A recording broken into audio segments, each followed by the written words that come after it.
another stream today. Gonna be doing Persona 4 Arena's story mode. I have Ultimax, of course, because I'm playing on PC.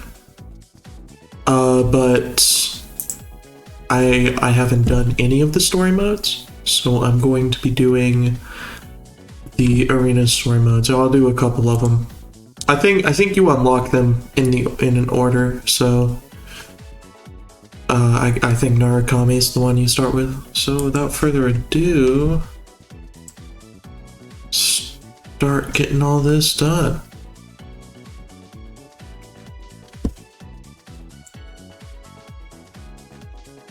Arxis games try not to mess up my setup challenge. Impossible. Oh my god. Okay, I'm gonna just have to fix this. Skip. Thank you, Kanji.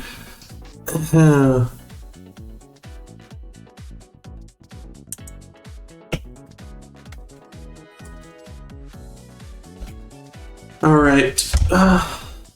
Quickly switch over to game capture and...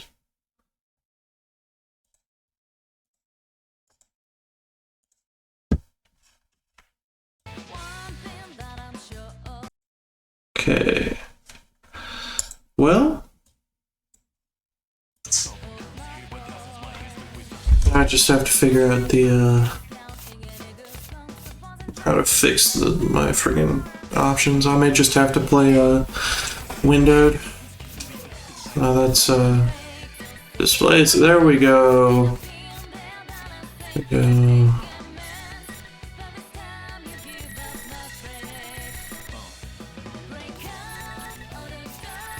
Well, I think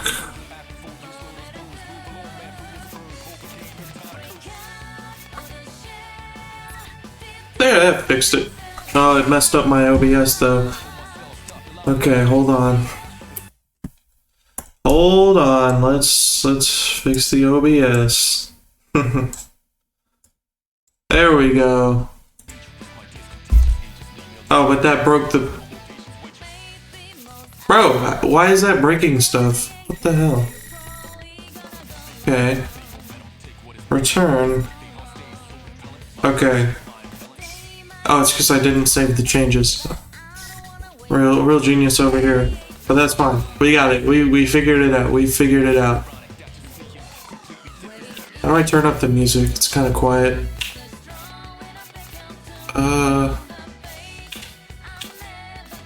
Options. There we go. Game options. No, that's the wrong option. Sound and language.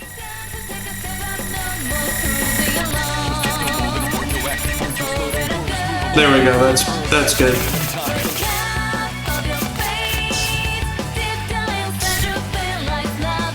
All right.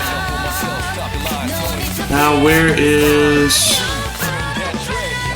Golden? That's not it. Sorry. There we go, episode P4. Oh wait, is this the right one? Okay, perfect. As you can see, I have started Narukami's story mode at a different period of time, but I didn't even get to like the first battle, so... Oh hey, I didn't even save, so I'm just here again. Blue. The floor, the ceiling, the furnishings, everything is blue. It's quite unlike what I normally see throughout my day. And yet my heart is mysteriously calm. I recognize the slight rumbling as an engine and realize that I'm in a car. Or rather, someplace else I recognize. Welcome to the Velvet Room. Igor! Freak Gore. It's him. The old man with the bizarre face sitting before me makes an expression that... Yeah, but prior to... I've seen reviews of this game, and people always complain about, like, the inner monologues, and I understand. This is pretty atrocious. So, like, I could see that Igor is smiling right now. Sitting quietly next to the old man is a woman as beautiful and delicate as an ice sculpture. See, you could say that, Or you could just have Margaret show up and say something. Ooh, Margaret. It seems we have a guest with an intriguing destiny. Pretty sure my destiny was already intriguing, little bro. I already beat up Adachi. My name is Igor. I am delighted to make your acquaintance. You already made my acquaintance, little bro. I fused like 10 billion personas in the Velvet Room in Persona 4. Persona 4 is still the only game I really did max complete. Or no, I did max complete compendium completion in Persona 3 as well. I don't know. Persona 5's compendium's too big, and it's gonna be a long time before I'm ready to play Persona 5 again. That game's like 100 hours. It's so much longer than the other two modern games. The Velvet Room. Igor. Even though I'm barely conscious, I remember that this is not the first time. See, I don't care. This is what I don't get. It's like, if you're playing the Persona 4 fighting game, you probably played Persona 4. Like, we know. I see, this is a dream. No, it's a place between dream and reality. Stupid. Don't you remember? This happened in the past. I've been in this. Oh, we know. My memory is correct. What he says next is, this place exists between dream exactly. and reality. It's not a dream. Free course and so. It's between dream and reality. It's real but not real. It's metaverse. That only those who are bound by a contract may enter. True. It may be that such a fate awaits you in the near future. True. The words I expect to hear fall from the old man. I know! I just listened to him say, oh my god, bro, this is not a book. This is a video game. I hate visual visual novels suck, bro. Why am I playing this game? No, I'll stop complaining. It's just funny, because it's like, yes, the words did just come out of Igor's mouth. We did just read them. Whatever.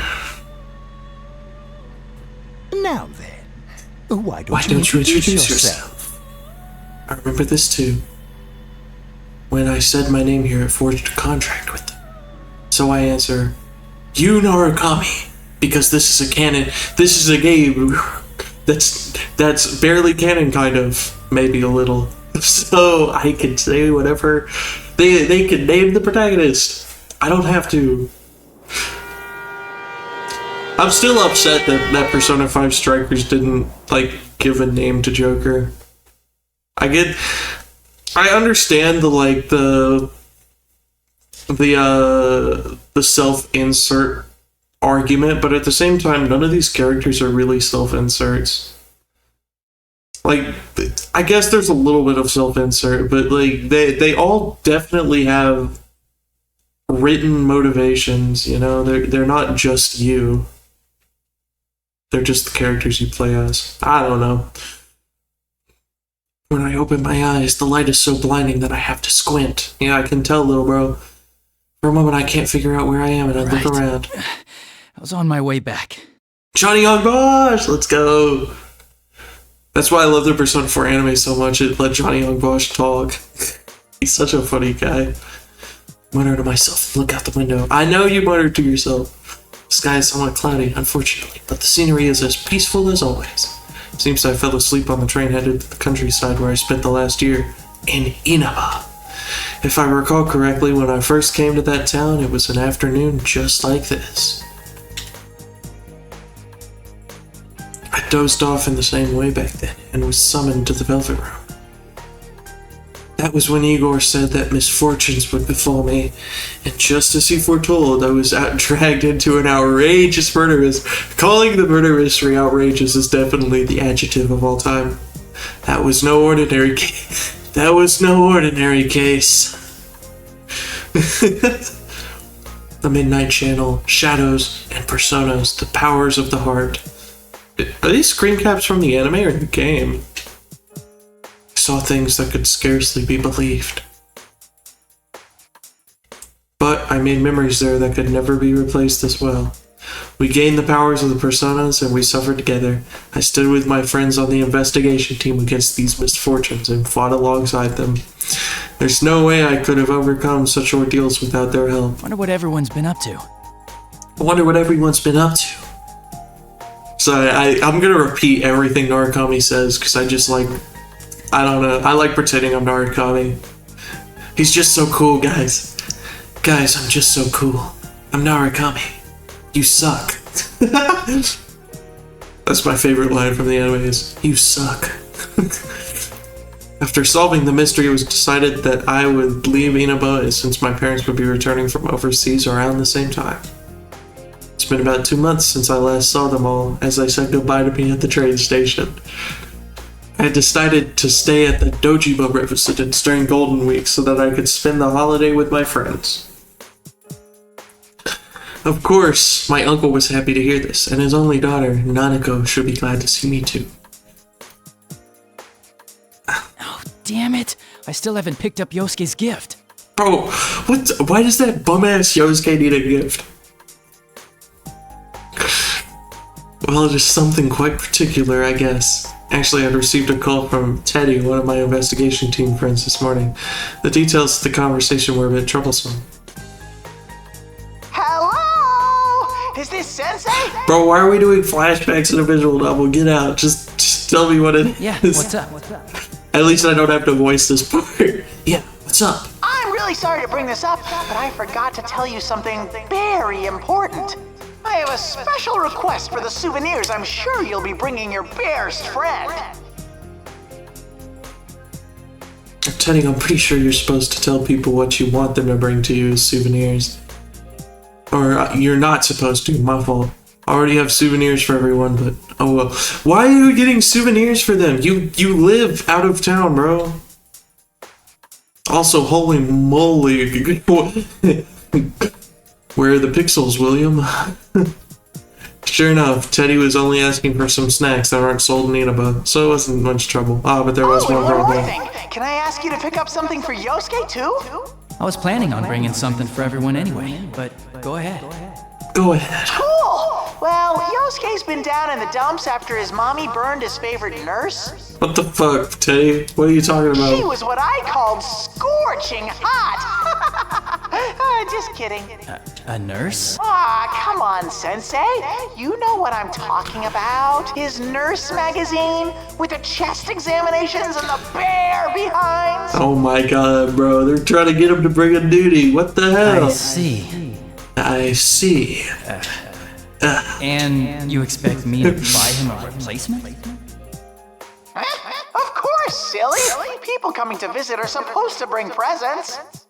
This must be a Japanese culture thing that I don't get, because, like, I don't know. Alright.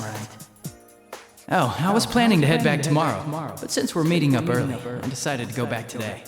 Can you pass that on to everyone? Aha! Then the sexy nurses will be arriving even sooner.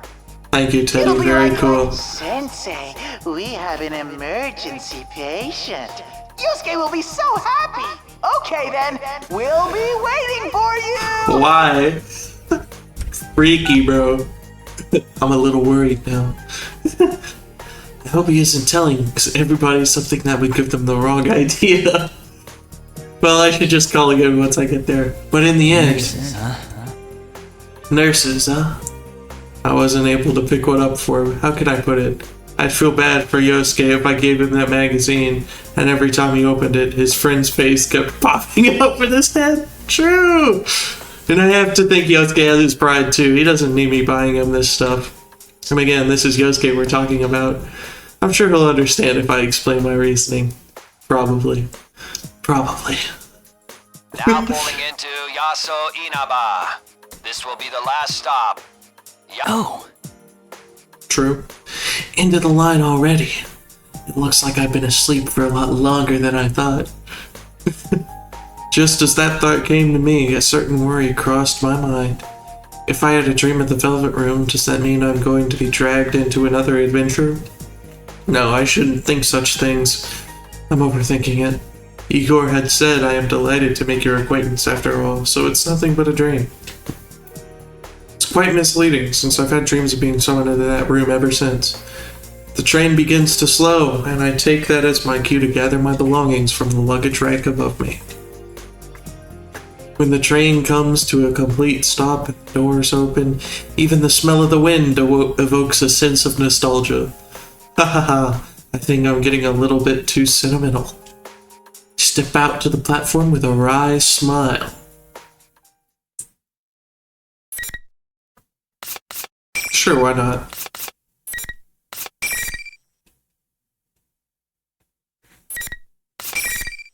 Okay. It's just a screenshot from the game. I'm 90% sure that is just a screen cap from the game. Standing in front of the train station, but this town is as quiet as it always been. I realize that the sun has started to set, and the orange sky envelopes the world. Now, what should I do? Now, what should I do? He's gonna be saying that all the time in the remake, bro. You're gonna open up your little notebook to save, your little Persona 5 notebook that they give you. You're gonna open it up to save, and he's gonna go like, now what should I write? The Persona 5ification of this series needs to be studied, dog. Today is May 2nd. According to the calendar, the latter half of the holidays will begin tomorrow. I told Dojima-san that I was going to arrive today, but it seems he's been too busy with work to come get me. Ryotaro Dojima, he's my uncle. I stayed with him last... I gathered as much, bro. He's a detective with the Inaba police, and he's raising his elementary school-age daughter. You already said that. You already said Nanako is an only child. You don't have to, like, rub in that she has no mother as well. Seems that he was suddenly contacted by a detective from the Metropolitan Police Department regarding last year's case and will have to work late. What happened last year was very serious, so I guess it's not too surprising he's so busy. He shouldn't have worried about it. I recall how apologetic he sounded over this phone. I can't help smiling. I told him that I knew the way over from the station, but a bag packed with necessities and souvenirs for everyone turns out to be quite a load. Nanako must be waiting for me alone at the house, so I want to get there as soon as possible too. To be honest, I don't know when the bus will come. Maybe I should just call for a taxi? Just as I'm thinking this. Huh? Huh? Nanako? Nanako. Big bro! What is Nanako doing, dog? It is Nanako. There's no way I'd mistake her. You came to meet me all on your own? Why did she come to the station all by herself? True, the Dojima residence is within walking distance, but it couldn't have been easy for her. Bro, put a little faith in Nanako, dog. She's got it handled. And even though it's still light out right now, it will get dark soon, and the country roads are barely lit. What would she have done if I hadn't been here? I'm about to voice my concerns, but Nanako sounds slightly proud when she says... Don't worry, Dad knows about it. He gave me money for the bus. Excuse me. He said he couldn't make it. I'm so allergic I to came Nanako, instead. my bad.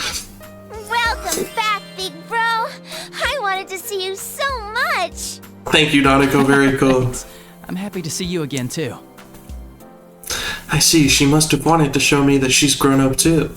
She's around that age after all. What do you mean by that, Narukami? What do you mean by that? For a moment I'm surprised that Dojima-san let her do this, but I can kind of imagine what conversation took place. Nanako had always been a capable girl, but over the past year, her housekeeping skills have improved greatly, and she's proven herself to be very reliable. She takes the lead in many things within the house, and even Dojima-san can't compete with her sometimes. I can easily imagine that scene in my mind. Please tell me we're not about to watch that scene. Okay, and it's true that I'm glad someone came to welcome me. I take Nanako's hand and we begin walking side by side. Well, no sense standing around here. What's in the fridge at home? Lots. Dad and I bought a ton of stuff since you were coming to visit. Thank you, Nanako, very cool. If Nanako says so, then he really must have bought a lot. Dojima-san did say he'd pick up dinner for us, but if that's the case, maybe I should put something together to go with it. I asked Nanako what she wants to eat, and she looks back with a twinkle in her eyes. Are you gonna cook dinner? Ooh, I wanna help. Nanako and I make small talk while we walk through Inaba together for the first time in a little while. Being here like this makes me feel as if I've gone back in time to a year ago.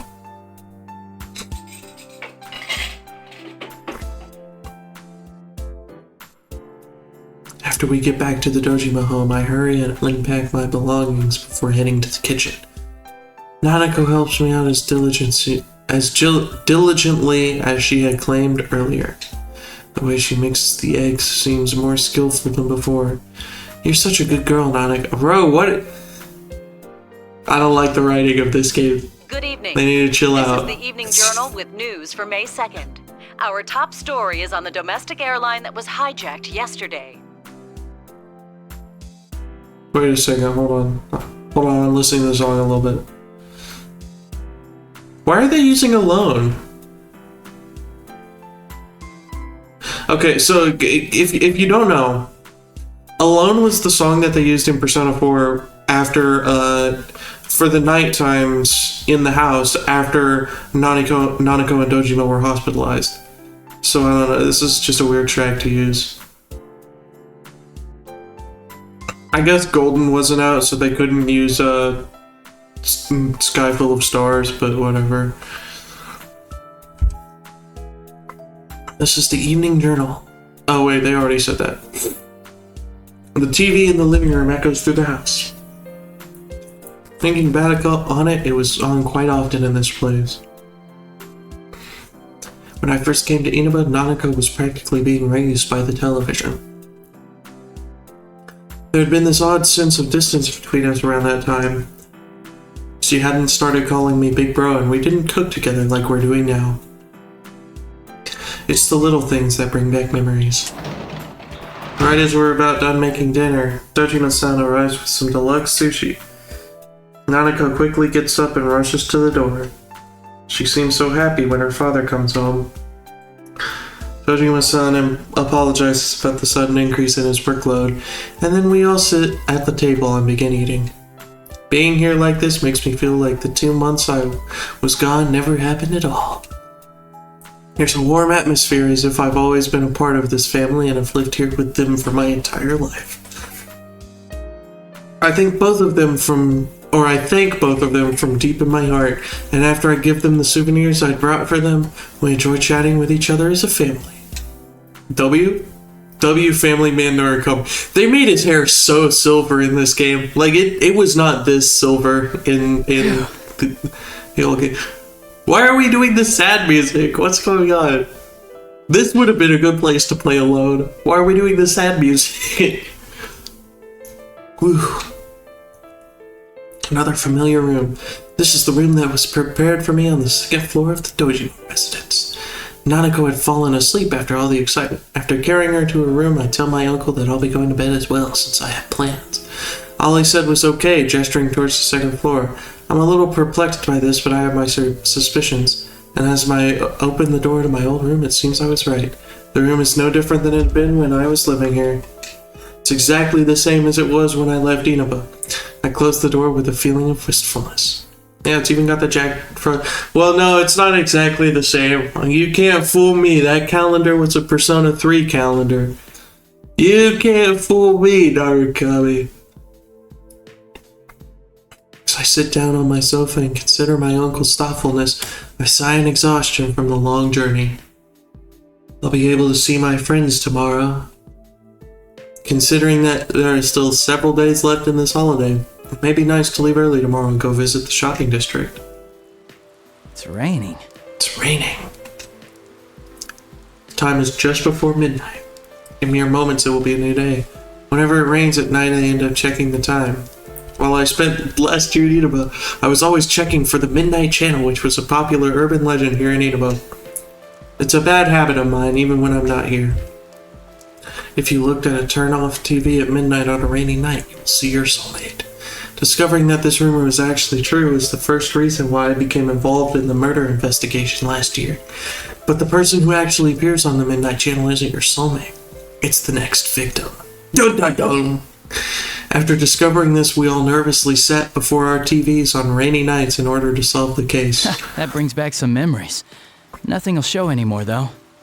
That's what you think, little bro. Will nothing really appear, though? I suddenly have doubts. Why would I think that? After we solved that case, we all confirmed that the Midnight Channel wasn't appearing anymore.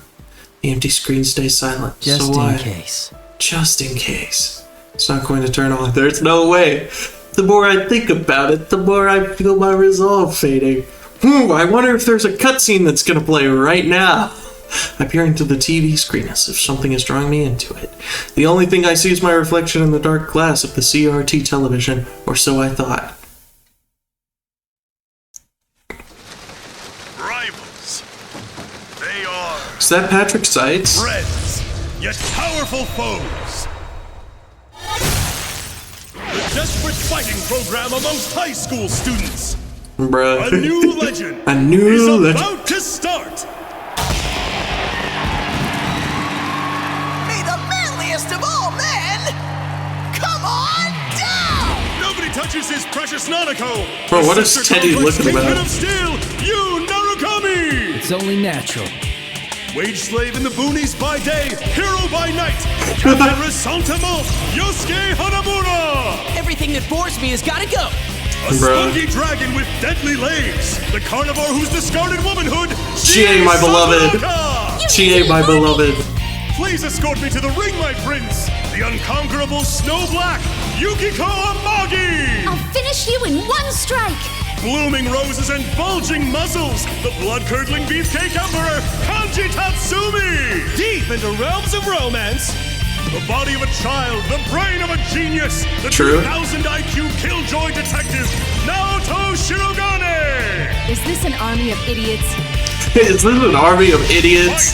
Fight and survive towards the one throne waiting at the end.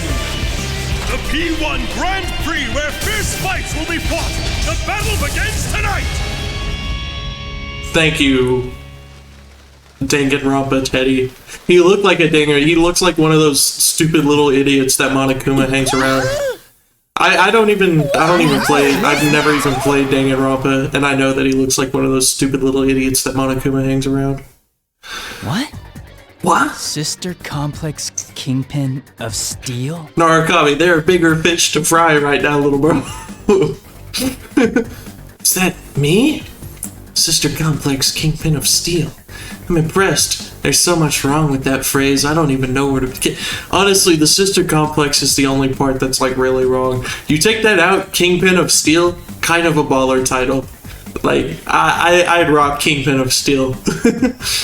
No, I shouldn't be thinking about that. Those words aren't the problem here. I hurry to make sure that the TV isn't plugged in. That was the Midnight Channel. What it was actually showing was rather ridiculous, but thinking back, everything the Midnight Channel showed last year didn't make much sense either. I'm suddenly gripped by tension. Tension, you say? Guilty Gear mention? If the Midnight Channel is appearing again, I have to find out why. I pull out my cell phone and search for Yosuke's number. Let's see, H. Hanamura Yosuke. True. I quickly hit the call button. Does everyone know about this? Is everyone aware that the Midnight Channel is still being broadcasted? Do they know that it's showing us? And that we've been given taglines that can only be described as uncharitable? Hello, this is Yosuke. Yosuke? It's nothing. I just freaked out when you called all of a sudden. Yeah, that's it. What's up? Hey, when do you want to meet? I can tell what's going on just by the sound of his voice. Yosuke knows about what's happened on the Midnight Channel just now, and he's trying to hide that from me. Considering that I've been out of Inaba for a while, I bet he's trying to keep me from worrying about it. There's no need for him to be concerned about that. I'm already worried about it. You suck. I'm gonna say you suck a lot this stream. That's my favorite line from the anime. And Narukami has the best lines in the anime, absolutely. Then again, I can kind of understand how he feels. I am his friend after all. That's not why I was calling. I saw the Midnight Channel. You saw it too, right? Huh? I can easily hear Yosuke panicking on the other side of the phone. He's probably surprised that I saw the Midnight Channel when I shouldn't even be in Inaba right now. He must be thinking that the Midnight Channel is now appearing on a national TV network. Looks like Teddy didn't tell them Teddy after not tell all. you? Since we're meeting up early tomorrow, I decided to come today. I figured you wouldn't think I could have seen it, so I gave you a call. Well, I assumed you weren't here yet, so I didn't want to rely on you. You haven't changed. So how about it? You're not gonna leave this be, are you, Captain Resentiment? Why'd you zero in on that part? Did you see how they called you a Sister Complex Kingpin? Mine's not that bad. You think? Yeah, no, for real, guys. Super Complex is pretty bad, bro. Like, that's pretty bad. I ought to tell you, that program's not the only strange thing lately. Teddy, Rise, and Kanji aren't here either. They disappeared. Oh, rip. They've been got. For a moment, I'm at a loss for words. Not only has the Midnight Channel come back on, we've lost contact with 3 of our friends. I have a bad feeling about the bros from Star Wars. I can't believe that those 2 things are unrelated. Alright, we should get together tomorrow like we planned. Yeah, at the Jeunesse food court. Welcome back, partner. Yeah. I'm suddenly reminded that I haven't even greeted Yosuke yet. I finally feel the sense of worry fade a little, and I answer with a smile. Who cares if you smile? You're on the phone! It's good to be here. It's good to be here. No matter what has happened, our friends may be in danger. If that's so, then there's only one thing to do. Speaking of things I have to do. Sorry to say, I forgot to pick up your souvenir. A souvenir? Don't even worry about it, man. You sure? I thought you were really looking forward to it. Those nurses. Those nurses. Nurses? I had a feeling he wouldn't get it if I don't tell him flat out. This is rather hard to bring up, but oh well. Yeah, Teddy asked me to get it for you. He said you were crushed that they got burned. Johnny's letting a little bit of a Adachi slip out here. Narukami is becoming a little bit Adachi coded. Wait, this is all... I didn't know you were into nurses. Who isn't, bro? Like, come on, dog. I played Persona 5. I guess Takemi's not a nurse, though. Okay, never mind. Statement retracted. Statement retracted. Shut up! That's enough! Damn it, you're trying to wind me up, aren't you? Stay home, you jerk. But I'm already here. Well, I'll see you tomorrow. At least it seems like he understands about his souvenir. In any case, the preparations have been made. Tomorrow I'll meet with everyone to sort through whatever information we have on this situation. If we have to, we'll go back into that world. It'd be best if this was all just our imaginations. Unfortunately, we know that the Midnight Channel wouldn't have appeared without a reason. I should make sure I'm ready for tomorrow and get some rest. Hey, it's Judas! This place is lively as always. I look across the food court on Junes's roof for the first time in a while. Even though there aren't many people in Inaba, this place is exceptionally crowded. Plus, because it's Golden Week as well, I feel like it's busier than usual. I happen to run into Yosuke at the elevators. We briefly greet each other. Guys are weird like that. Okay, cool, I guess. The closer we are, the more simple our interactions when we meet each other face to face. Thank you, Narukami, for going into the details of a relationship between guys. This game, bro. The 2 of us step out to the food court. We immediately find Yukiko and Chie, my beloved! Let's go! Fun fact, I actually have the Chie jacket in real life. Like, I rock the Chie jacket. If I ever set up my face cam, I'll wear the Chie jacket for a stream or something. Wave back at us past the playground area from the bench they're sitting on. Good to see you guys again. Good to see God, I'm just doing everything. Good to see you guys again. I feel like I'm combining his voice with, like, Leon's voice from Resident Evil. You know what I mean? Welcome back! We missed you!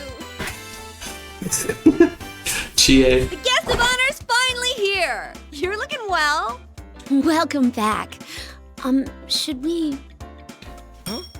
Oh, he already knows about the Midnight Channel thing. He's actually the one who called me up about it. True. Oh, I see.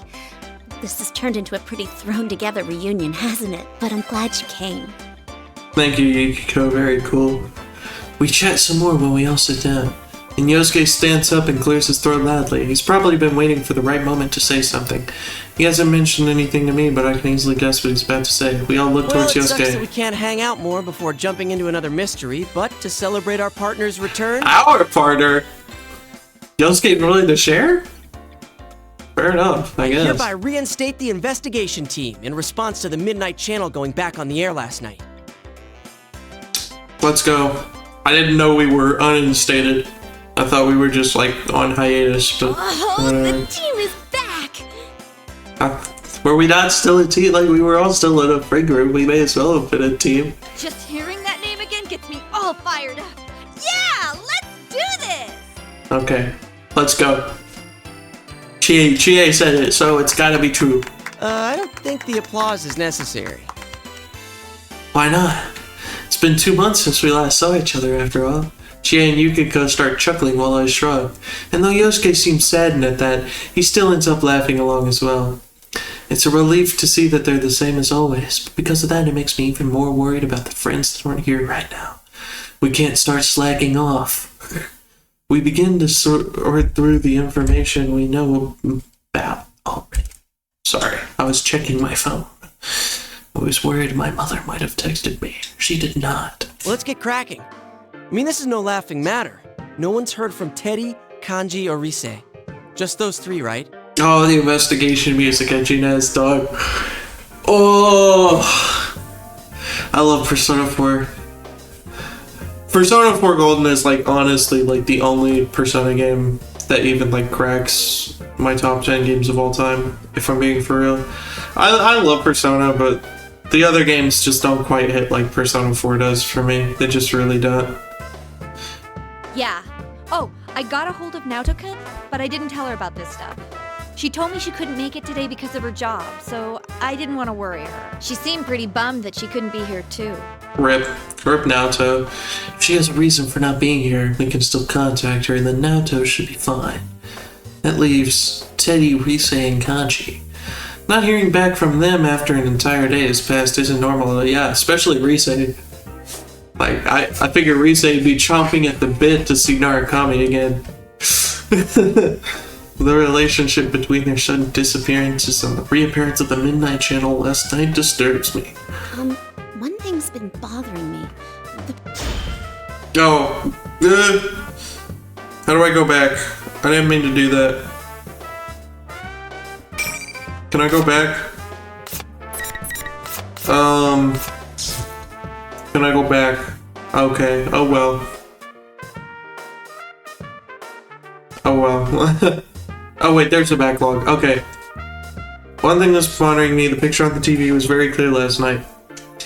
Yeah, going by the pattern from last year, it wouldn't be that clear until after the victim entered the TV. Hey, isn't this the first time a big group of people were shown together? Plus, we're still here. Why us anyways? And what's up with those insulting descriptions? I don't know, they weren't that insulting. I guess Chie's was pretty insulting. Yukiko's was just true. So was Yosuke's, if I'm being for real. Chie seems pretty angry about it. Many of the locals know about the rumor of the Midnight Channel. In other words, this troubling broadcast has already been seen by who knows how many people. From what I've been told, the moment Chie tried to ask another student about the Midnight Channel, the other girl ran away with a look of fear on her face. It's no surprise that Chie would be angry, but in the end... What bothers me most is Teddy. He was acting like the host of that show. Yeah, we can't find him. This smells fishy. Yeah, Teddy's sus. Then again, I doubt he would play a prank like this for no reason. I guess we'll just have to go inside the TV and find out what's going on. Yeah. That's right, go inside the TV. Out of everything, that was the element that shook our common sense the most out of everything we experienced last year. Actually, the murders in last year's events happened in another world inside the Haven't we already talked about the other world? Like, can we just... I played Persona 4, I know all of this. Stop lord-upping. The world is filled with monsters called shadows that are born from people's hearts. Yeah, Teddy is Narukami Shadow, right? That's what Matt Pat from Game Theory told me. In the same video, he called Margaret Elizabeth. Margaret!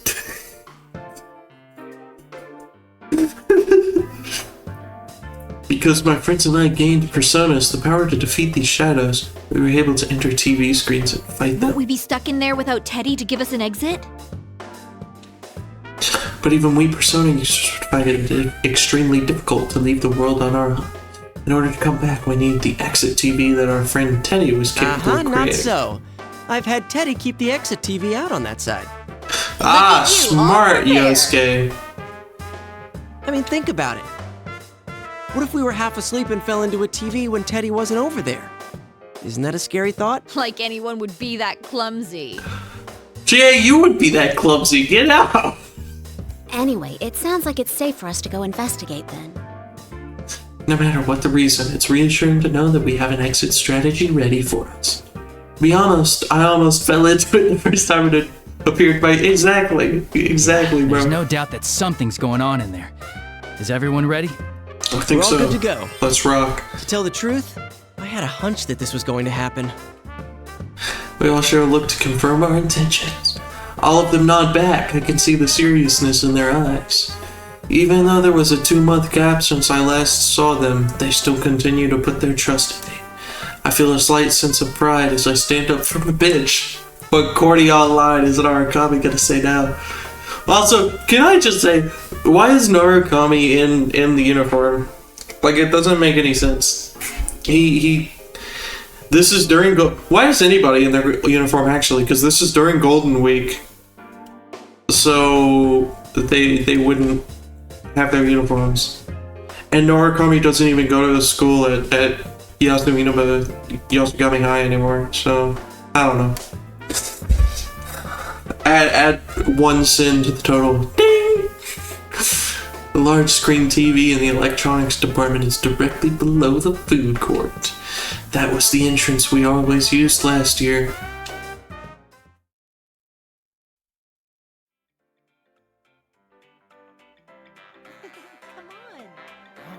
Oh hey, we're in anime land. Let's go. Where are the pixels, William? Oh my god, that is... It's a holiday, so the store's full of people.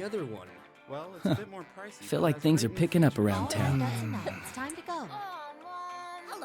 Hey, it's the girl. Is that Funky Student? It's been a while. Oh my god, Funky I'm a Student. little nervous. My goat.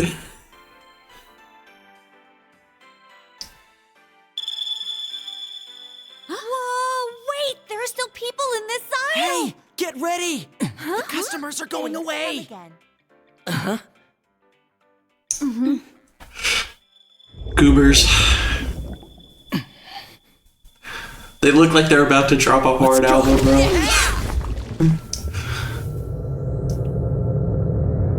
Where are the pixels, William? Isn't this different from usual? Oh no! What do we do? What can we do? We can't stop now!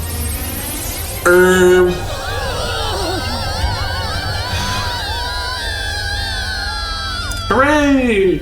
We entered the television. Yippee! I hear a voice. It's a woman's voice. It sounds familiar to me.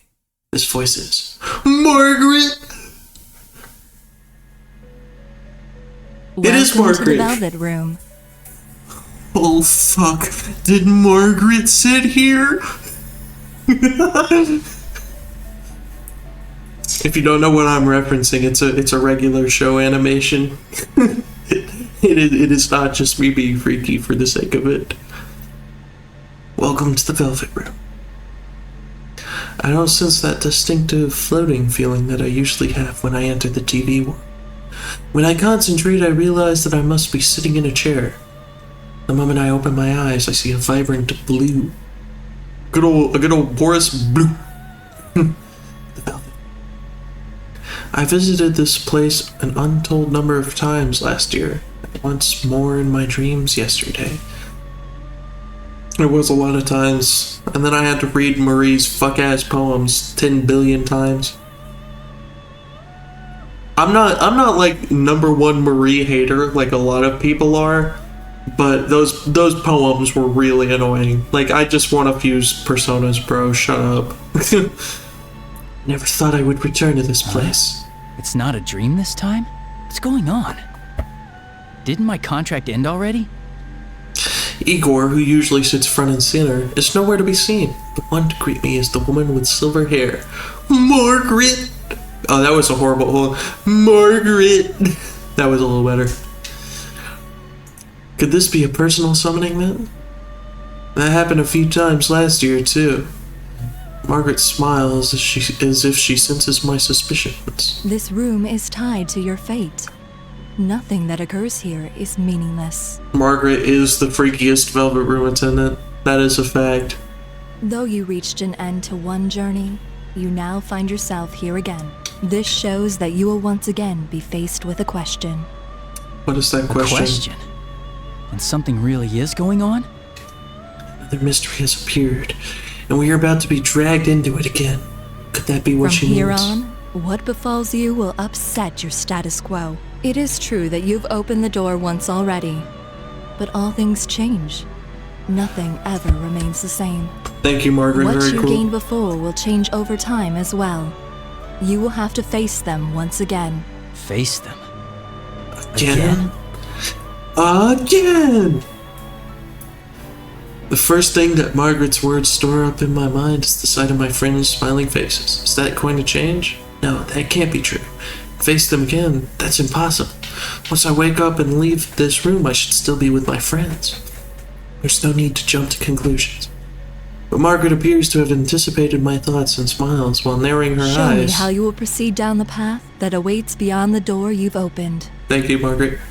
I plan on OHKOing everybody by abusing the power of DP and also auto combos. My vision wavers and the blue light before me vanishes quickly. Wait. I still need to know what you mean by those words. Sure thing.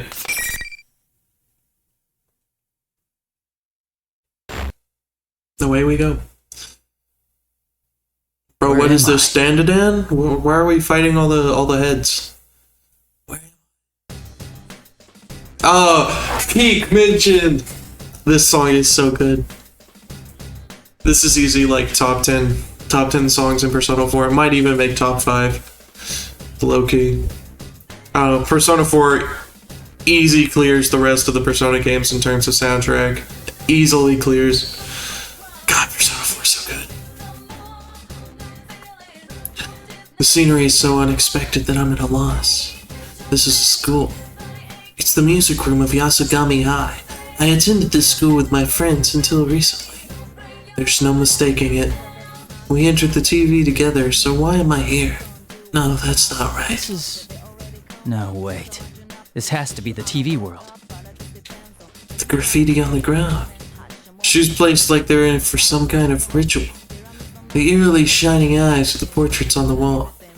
The more carefully I look, the more I realize that this place is not the real... Excuse me. Not the real Yasogami High. Most of all, I sense no warmth from this place, like I always did from the students who would come and go from here. This is a fake. I've got you, faker. It's definitely not the school I attended. But what happened to turn the world inside the TV to this? On top of that, we entered the TV from our usual entrance, but I ended up in a completely different place. This has never happened before. Thank you, Narukami. I also realized that my friends aren't with me either. Did we somehow get separated?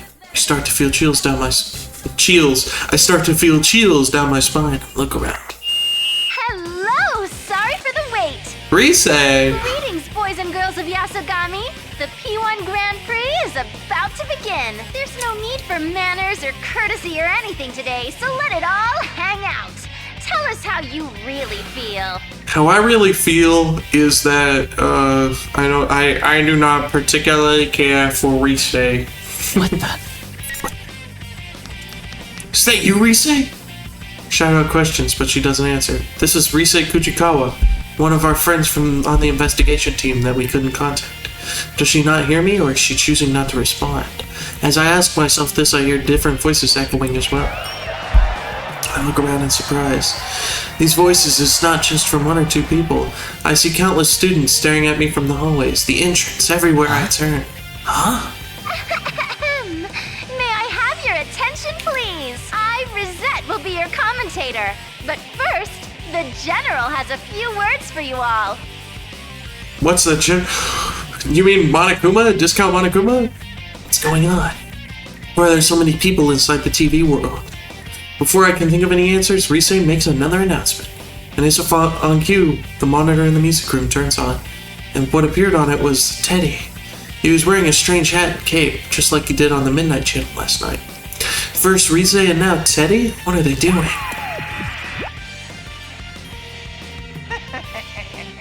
You're all here now. Well then, I'm proud to announce the opening of our very own P1 Grand Prix! Yeah, that's the same bizarre tournament that was shown on the Midnight Channel. Then is Teddy really the one behind this insanity? Teddy, what's going on here? We came to look for you and Rise and... Always with the talking, Sensei. It's a big waste of time. Less talk and more fighting. With the next challenger, come on down! Who's the next challenger? Are we fighting Yosuke? I would assume it's Yosuke. Teddy looks away and makes a dismissive gesture. Smoke suddenly bursts out from underneath me and robs me of any visibility. Is there someone beyond that white curtain? Eventually, my field of vision begins to clear. I keep my guard up, expecting anything. But who should... Persona 3 music! But who should appear but Yosuke? Though I hadn't expected to run into him like this, I'm relieved to see that he's safe. Teddy did say something about a challenger just a moment ago. I recall that the P1 Grand Prix that appeared on the Midnight Channel looked a lot like some sort of fighting competition. Wait, am I supposed to fight Yosuke now? That's not funny at all. Great. They're expecting you and me to fight. Looks like. Sheesh, what's Teddy thinking?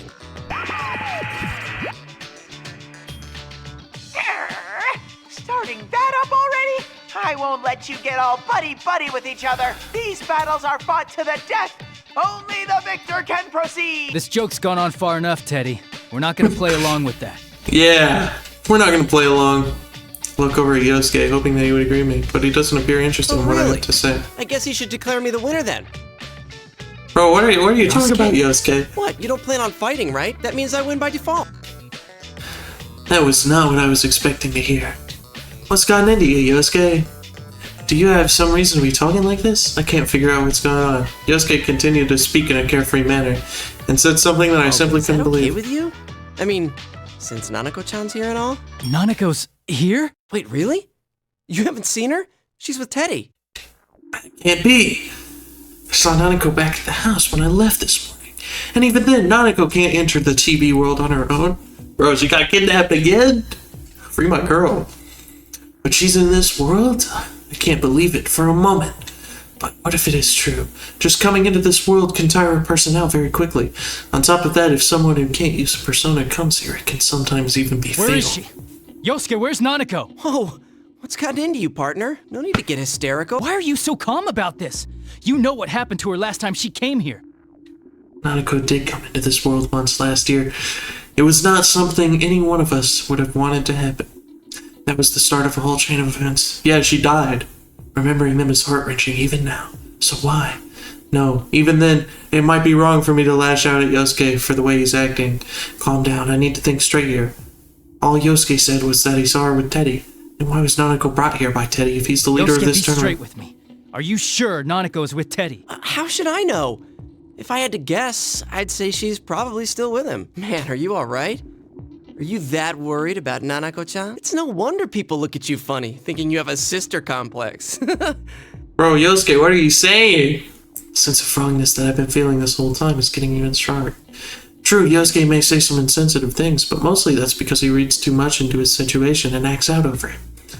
He's not the type of guy to enjoy making hurtful remarks like Yosuke, this.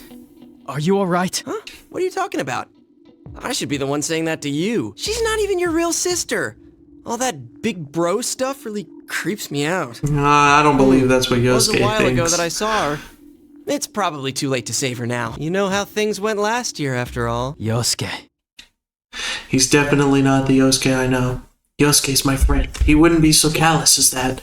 At least I thought so, up until now. He was the one who had to face the pain of losing someone he cared about when the murders first started last year. I can't hate him for accidentally mentioning someone who is dead. But the way he's acting, he's doing this on purpose. I silently draw my sword, face Yosuke. Draw your weapon. You'll get your fight. What? Dude, what are you saying? You told me you let me win by default. To be honest, I'd been thinking that this Yosuke was before me was some kind of fake. I even wondered if something had happened to him and Yosuke's shadow had appeared again in this world. But this wrongness that I keep sensing is nothing like that. This probably is the real Yosuke. And the strangeness I feel is because these words really are coming out of the mouth of someone I never thought would say them. I don't know if you're being controlled or if there's something else going on here. Either way, you must understand the best way to resolve the situation. There's no way to tell him if what I'm saying is getting through to him at all. But if I want to figure out what's going on, I'll just have to fall for this trap once. Sorry, but I'm gonna go all out. No hard feelings. Huh? All that talk and you're gonna fight against your partner after all? Rise, why do you make it sound so gay, bro? Oh, whatever. Let's hurry. I swear, dog, I did not romance Yosuke. I did not romance Yosuke. I did romance Chie, though, because Chie's the GOAT. Because Chie is the GOAT.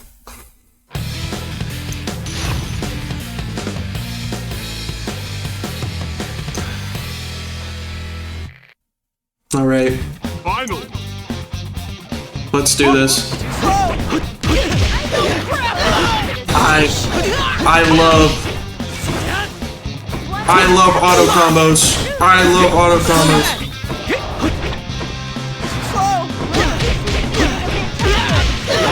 I love auto combos.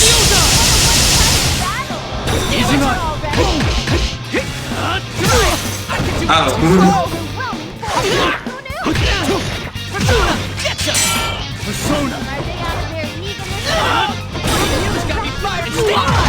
Okay, hold on. I gotta play on the D-pad. I forget there's no run button in this game.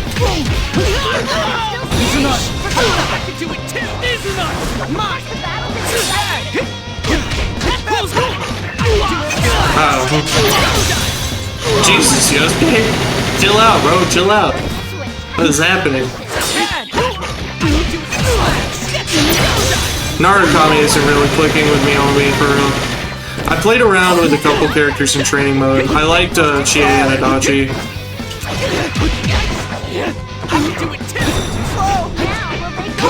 Just getting started. It seems a change of pace is in Partner, can you take it? There we go. That's what I'm talking about. That's what I'm talking about. I also don't know how any of the mechanics in this game work. So.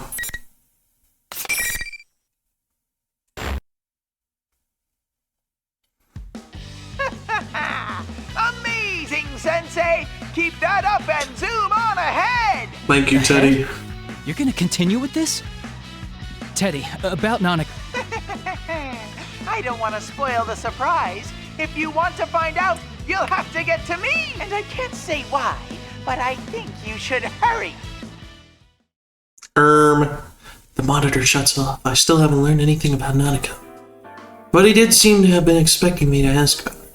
I don't want to think about it, but Nanako really may be here. The moment the monitor turned off, the students began to leave, like waves in the receding tide. No, they don't look like students anymore. There's something inhuman, just taking the shape of students. I was too focused on the fight to notice, but it seems their true forms were coming through. It looked like silhouettes. Could they be shadows? Even so, I don't sense any hostility from them. Well, if they're not a threat and they're going away, there's no need to chase after them. Bro, they could be treasure hands. You could get bank right now. You could get infinite money. Besides, there's something more important to do right now. Yosuke, are you alright? Walk towards where Yosuke lies collapsed on the ground and give him my hand to help him out. Oh, couldn't you hold back a little? I seriously thought you were gonna kill me. The same went for you. I wouldn't have stood a chance if I held back on you. Yosuke grimaces in pain as he stands, but he doesn't seem to have suffered any severe injuries. Also, that is not canon. Narukami wipes the floor with Yosuke. I don't even care.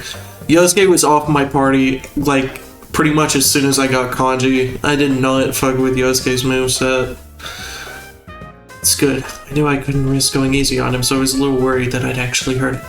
But once we get a good look at each other, Yosuke's demeanor suddenly changes. That aside, shut up about the nurses already. It's not like that's the only thing I ever think about. What's this about nurses? Huh? You were harping on it the whole time. How can you stand there and constantly bash my taste in women with a straight face? That's true. That's pretty fucked up, It's such a crime to like Narukami. nurses. No. Yosuke, you're based. Wait a You're second. based for that. I don't understand why he's suddenly angry, but he's not making any sense at all. I tell Yosuke to calm down, and we go over what he thought had happened before the fight. We learn that our memories of what each other had been saying didn't match up at all. According to Yosuke, it seems I'd been, well, teasing him about his taste in women. Yosuke was so heated up over what I'd supposedly said that he almost went into graphic detail, but I stopped him before things went too far. I mean, really... Oh, where's the... backlog? I mean, it's really for the best of both of us if we pretend this never happened, but thanks to our conversation after the battle, I've come to realize something. If we'd been hearing each other say things neither of us been meaning to say, then... Yosuke, let me ask you something. Is it true that Nanako is here in this world? She is? Yosuke is at a loss for words. He had no idea what I was talking about. It's just as I thought. Yosuke doesn't know anything about Nanako. If that's true, then what I had heard Yosuke saying before the fight was something that Yosuke couldn't possibly have said. This only makes me more convinced that I have the right idea. What I had heard wasn't what Yosuke had meant to say. I don't know how, but something else had made Yosuke say those words, even if he didn't know he was saying them. That reminds me, Teddy on the screen had said that I needed to get to him if I wanted to find out the truth. Does that mean that Teddy had done this to us? I guess there's no choice but to keep going. True. Nanako is good friends with Teddy. I don't want to imagine it happening, but if we wanted to kidnap her, certainly possibly could have. I want to go home at once and check to make sure she's okay, but I have no idea where I am. Even worse, Teddy holds the means for returning to the real world. There's no way out of here unless I find him on my own. Yeah. Taking off? Yeah. Well, be careful. Be careful. I'm worried about you. Do your best. I sense a lot of emotions behind those words. Yes, I know that now that I'm hearing the real Yosuke. I take Yosuke's cheering me on to the heart and leave the music room. Teddy had said that only the winner could go on in this tournament. I don't know exactly what that means, but it's probably not a lie. Yosuke understands that as well. That's why he's trusting me to sort it all out. Lets me go without much talk. He's frustrated that he can't help me out. I could just be jumping to conclusions there. After all, Teddy did say that was the rule. But we don't have any proof either way. Well, I might as well see what he meant by that. I stopped walking and turned back to Yosuke. Oh, one last thing. About those nurses. Oh no! Narukami, the ultimate rage baiter. Quit it already! Are you out of your mind again? Yosuke turns bright red and rushes towards me, flailing wildly in its attempt to stop me from finishing. And... Bro! That's a mixed, painful sounding noise as he runs into something invisible and slowly slides to the floor. What is this? Bro, Narukami rage baited Yosuke into killing himself. That's crazy. So there's an invisible wall. Looks like the loser can't leave the room. Thank you for finding that out. Looks like there's some force that prevents the loser from leaving the area where the fight took place. It's likely that every time one of these battles happens here, the winner will get sorted out this way. That's annoying. I see how it works now. Thanks. If Teddy really has kidnapped Nanako, there's no time to lose. Don't use me as your guinea pig. Wait, that's it? Hey, don't wear yourself out, alright? Poor Yosuke, bro. He can't even get up. I turn away as Yosuke shouts at me. Not to worry, Yosuke. I give him a quick smile before leaving the area for real this time. Away we go. At that moment, I feel a wave of disorientation crash over me. I'm surprised that this is happening without warning, but it's not a threat.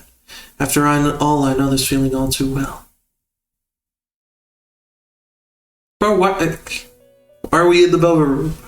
Welcome to the Velvet Room. Thank you, Margaret.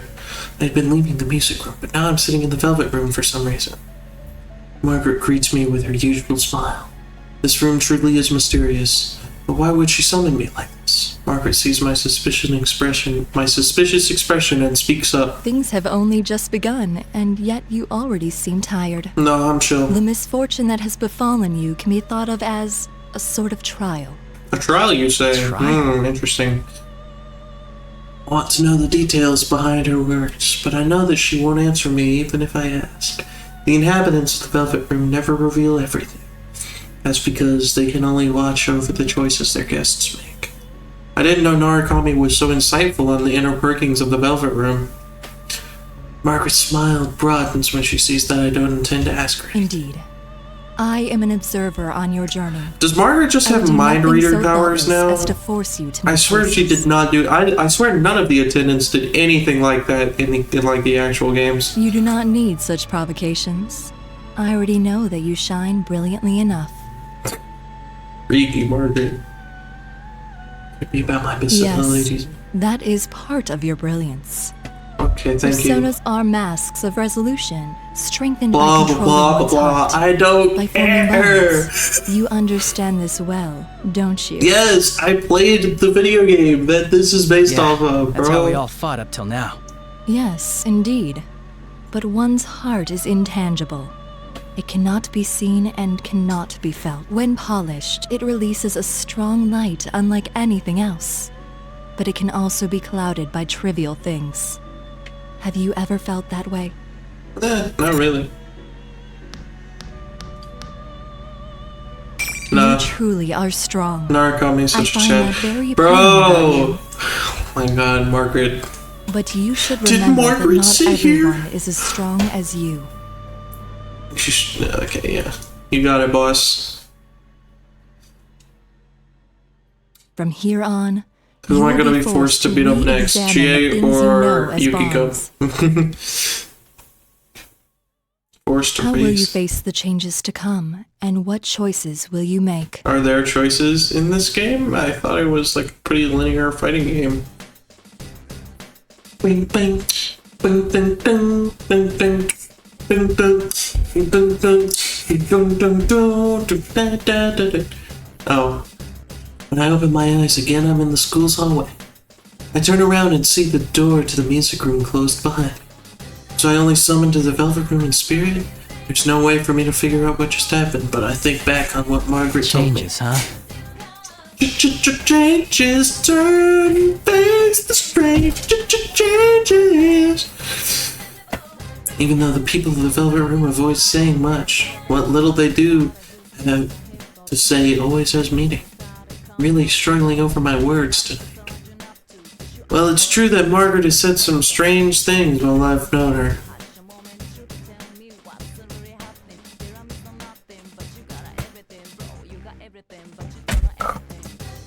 Can I go forward?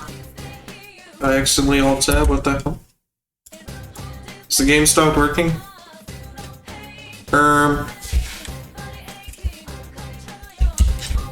Yeah, okay. I don't know what I did. But she's never said anything meaningless while on duty. I would assume that this would be the case now. I may have to keep her words to heart.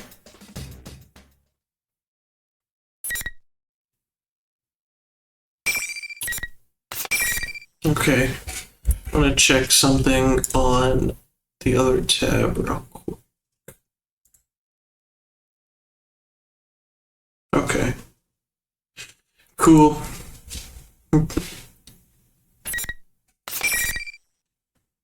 Sorry, I just needed to check something on Twitch. In any case, I need to concentrate on this case for now.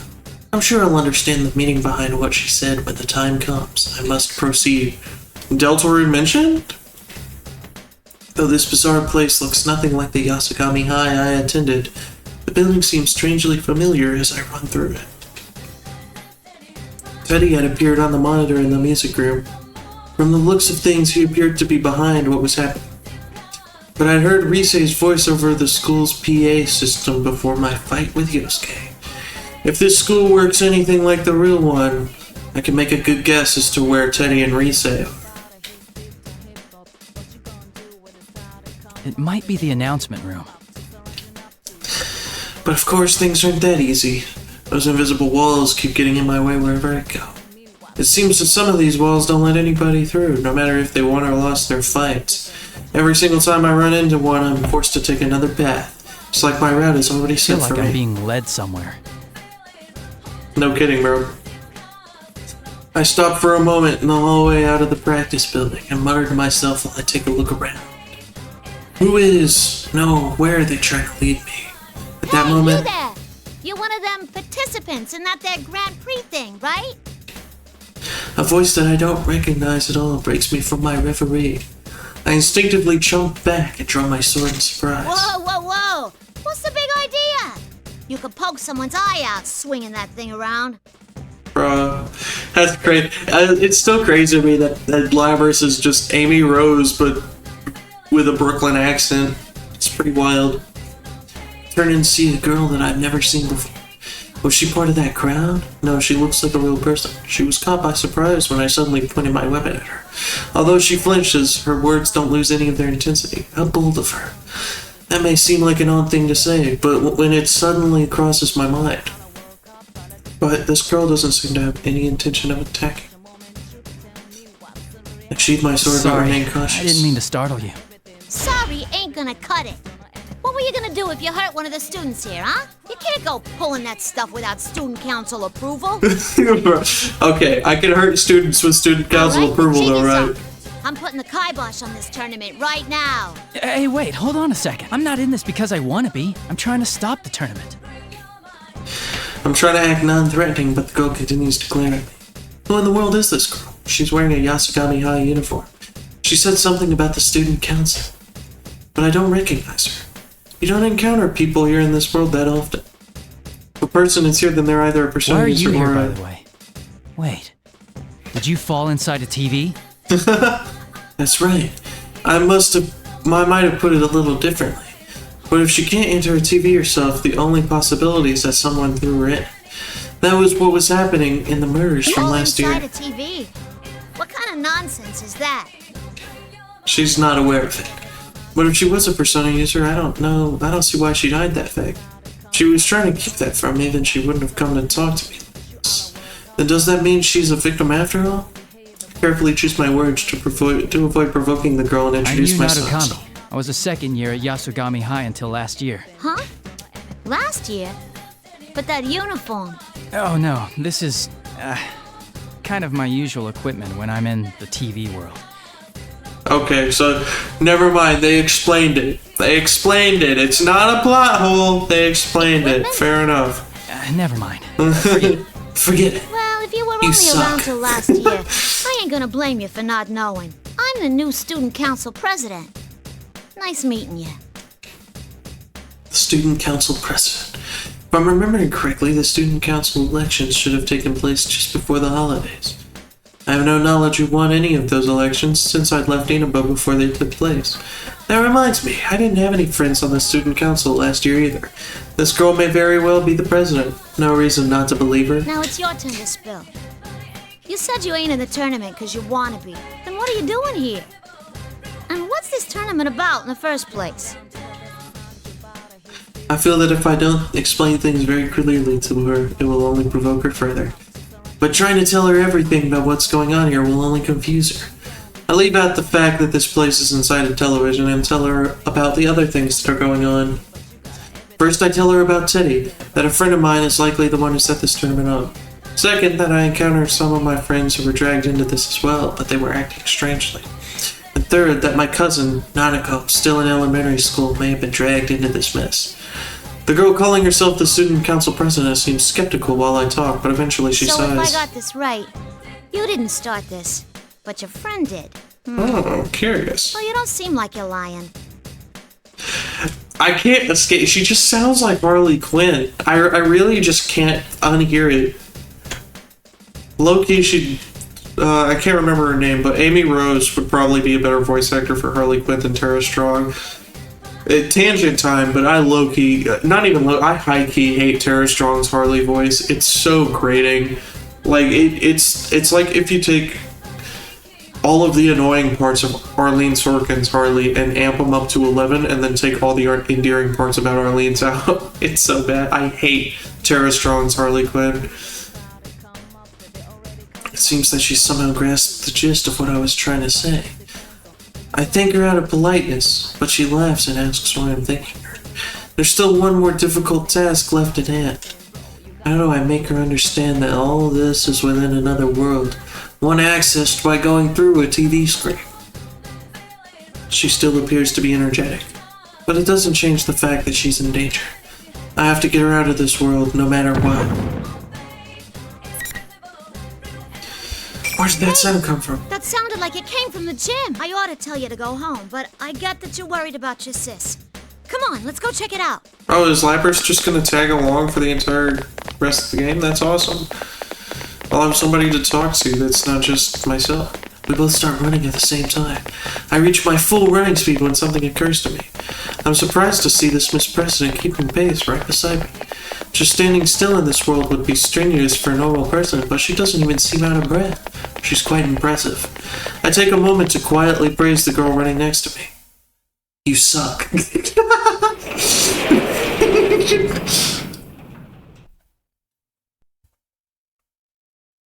burst into the gym where all the noise came from, but there's no one here. Instead, we see huge piles of stacked chairs. They're twisted and intertwined everywhere on the open floor of the gym, forming huge towers that reach almost to the ceiling. What is this? Who'd go to all this trouble? The girl stares up at the chairs, seemingly dumbfounded. Suddenly, the monitor in the gym flickers to life. And as I expected, Teddy appears, again in that costume. Oh, whoops. Keep accidentally pressing X. Oh, are you on a hot date, Sensei? Well, that's fine with me, of course. But shouldn't you keep your mind on the fighting?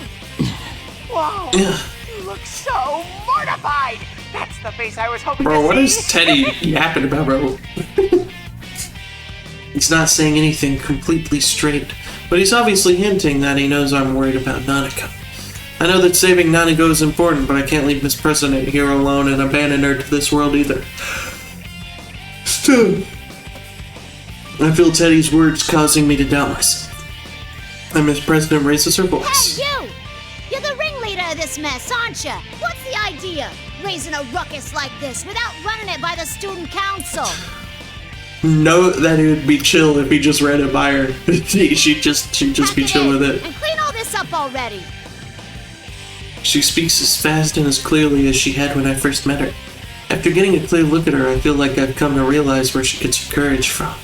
She truly wishes to protect her school. Her strong awareness of her duty is surpassing her fear.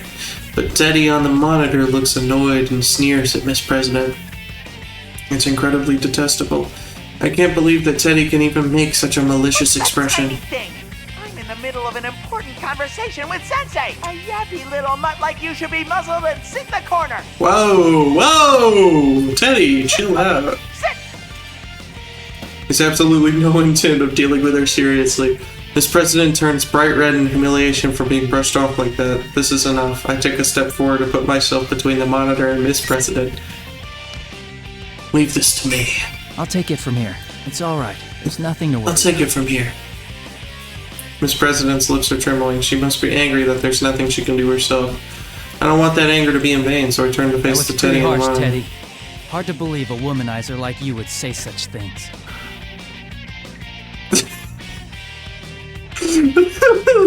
The way that sentence is structured, man. Hard to believe a womanizer like you would say such things. Like, that makes it seem like he would say such things. What's so attractive about a shameless liar like her? Liar? Do you know something about her? The way he said that makes it sound as if there's some history between the two of them. But as usual, he doesn't bother to give any details in his answer. Come on, Sensei. Your opponent's getting tired of waiting for you. With the next challenger, come on down! Is it Chie? After the line, another cloud of smoke rises from the floor, but this... Oh, it's Yukiko. It is Yukiko who appears. Oh, thank goodness you're safe. What's the matter? It's nothing. Are you alright? Has anything odd happened to you? Odd? No, I don't think so. Yukiko seems alarmed to see me in a defensive posture. I feel my shoulders relax and relief as I shift my weight to stand normally. It seems that she hasn't been affected like Yosuke had. I didn't think I'd been that tense though. Now that's the Yukiko I remember. She's as sharp as always, exactly. Are you sure you're remembering the Yukiko correctly? Because the Yukiko I remember tagged along for the entire game and did literally nothing to help the investigation. Besides being the most goated healer on the party, I guess. If she's not being confused, then I can immediately ask for her help. I try to explain what I need from her. Nanako might be in here. I'm heading to the announcement room where Teddy is. I need you to protect this girl from me. She might be a victim of all this. I motion towards Miss President, standing next to me. Yukiko looks at me in surprise. I don't blame her, though. But what Yukiko said next was even more surprising. Why do I have to do that? It's not like I know her or anything. Oh no, Yukiko. I'm not going to help her because I don't know her? Is that really what she's saying? I can understand that she might be cautious when meeting someone for the first time, but would Yukiko really think that way? It's got to be the same as with Yosuke. That same uncanny sense of wrongness is coming back to me when I hear Yukiko speak. Not you too. Calm down and listen to me. Can you understand what I'm saying? Oh hey, go to music's playing? What are you saying all of a sudden? I can hear you clearly. What did you mean by you too? When I try to question her, Yukiko's expression returns to normal. I can't tell anymore. She doesn't look like she's being controlled by someone. Am I overthinking this too much? At the very least, she doesn't seem enthusiastic about this P1 This Grand is probably Prix. a trick the enemy is playing on us. They're trying to get us to fight each other. I'll say it one more time, Yukiko. I'd like you to protect this girl for me. Sorry, but I don't know how to put this. It just feels like you're being really selfish. Isn't like Yukiko's thing right now is that like she should be looking for the prince? I don't You know. always help people who have nothing to do with you, and I admire that. But where does that leave us? It's always your friends who get put in danger because of your self-centeredness.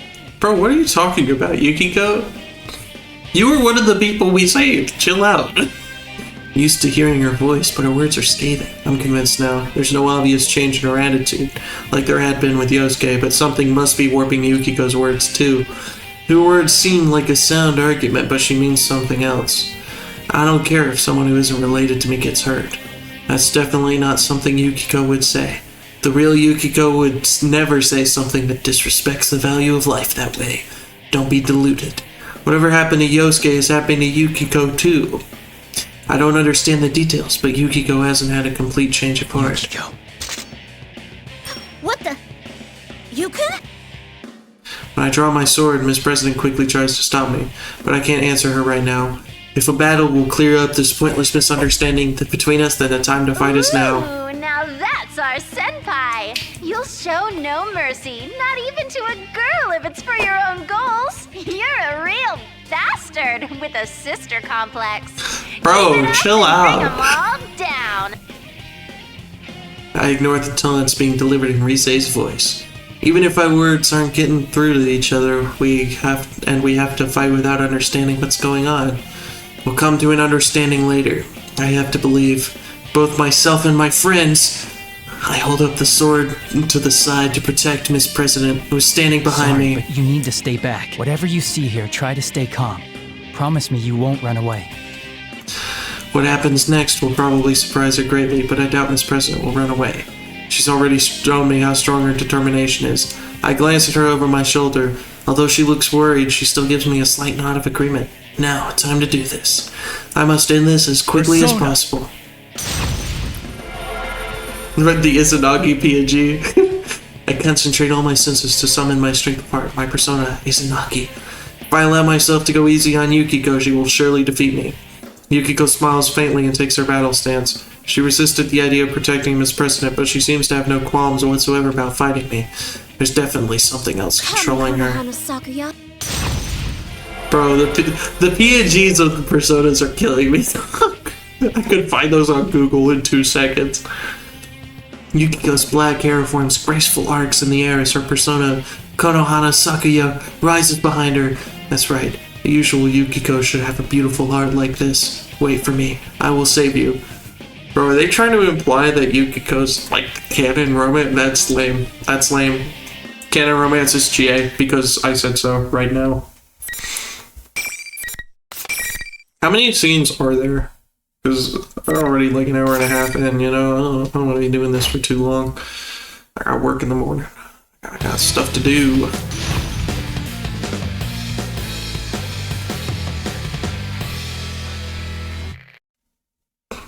Finally. Okay, I'm gonna look up, hold on, command list.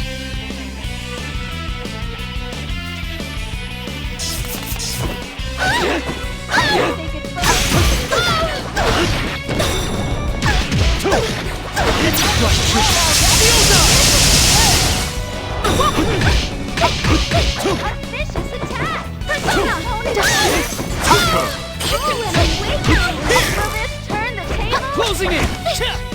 Got him. Can you take it? What? Closing in. Yes. Got him. Easy. Easy clap. Easy clap. Announcement over. Until next time.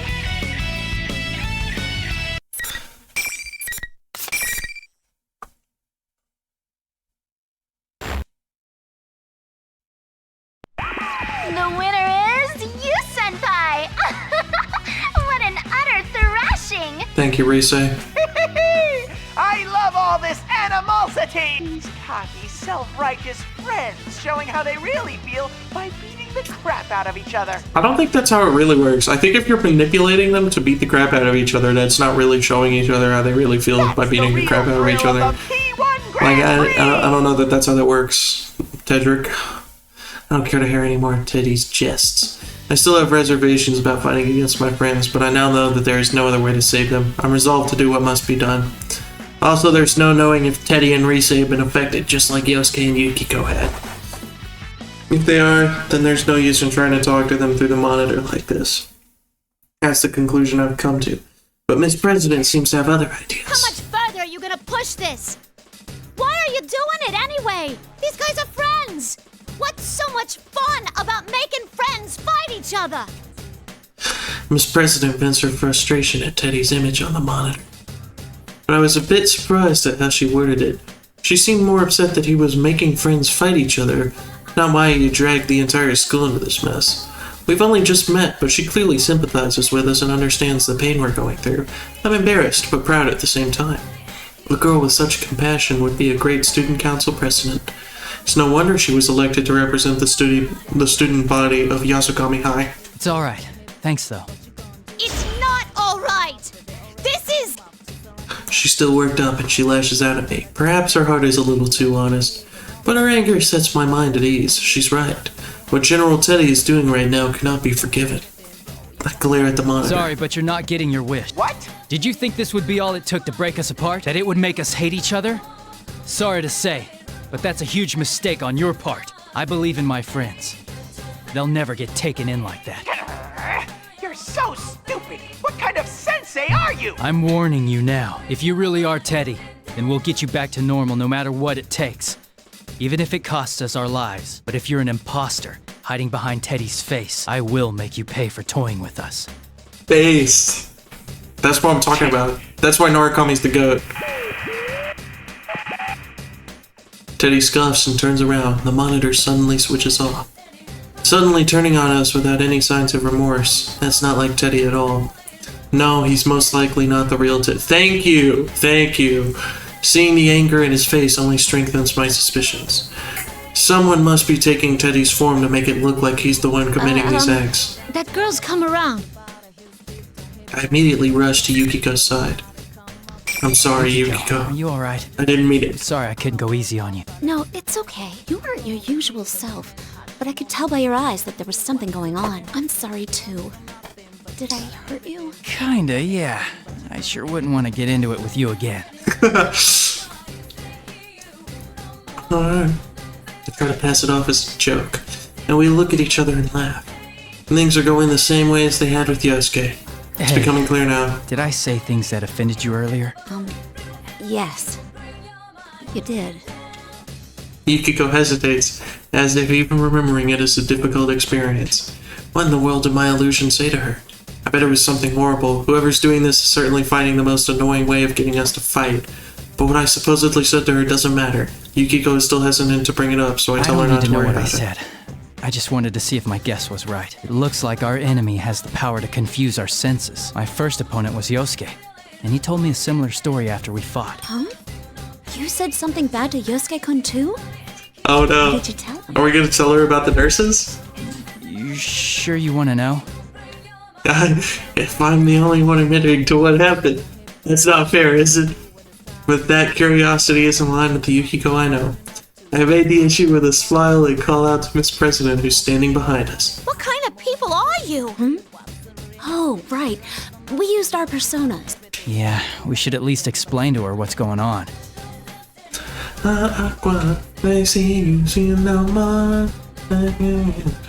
She did everything that had just happened. This would be a good opportunity to tell her everything.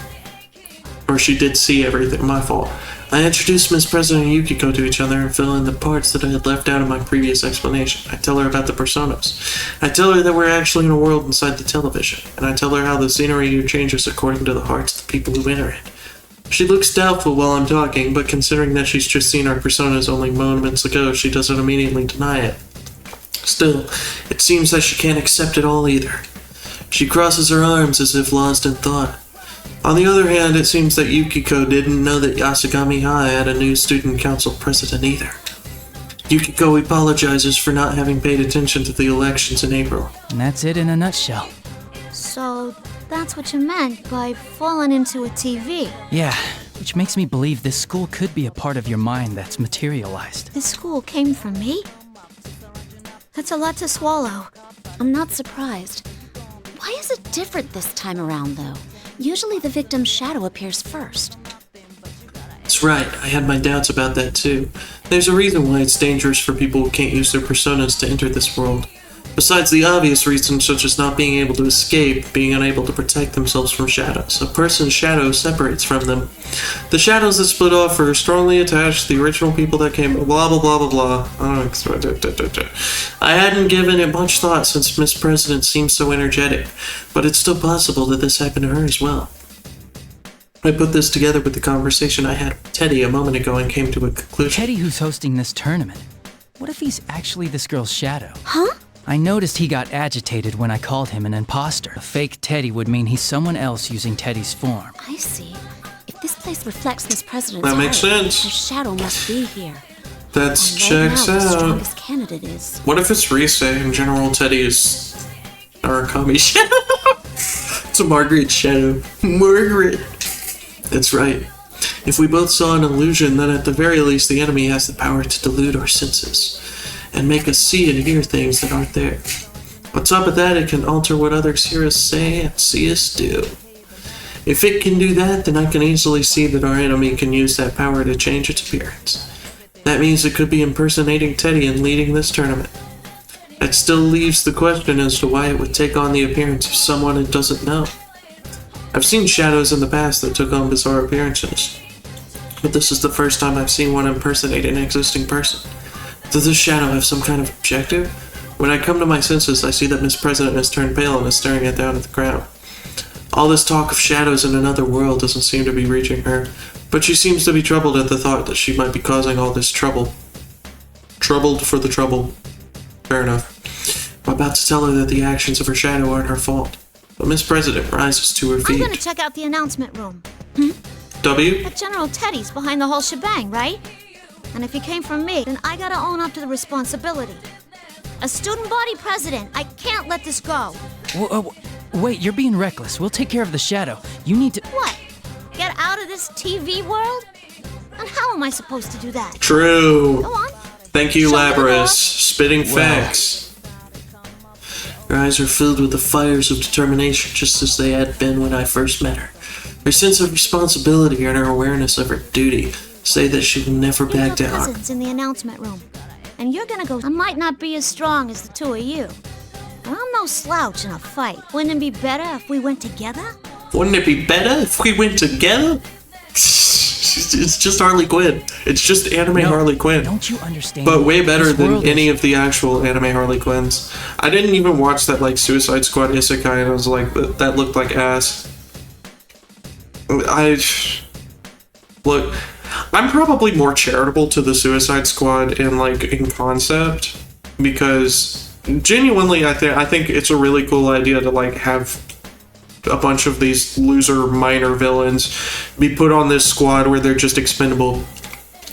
I think the problem with the Suicide Squad, it is no joke directly tied to Harley Quinn. It's because the Suicide Squad fills, pretty much ever since Harley Quinn started being involved with the squad pretty much has only filled up their lineup with a bunch of these characters that they're not going to kill off.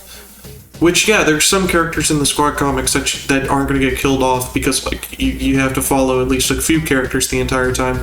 But when the entire squad is full of characters that you're not going to kill off, then it's what's the point?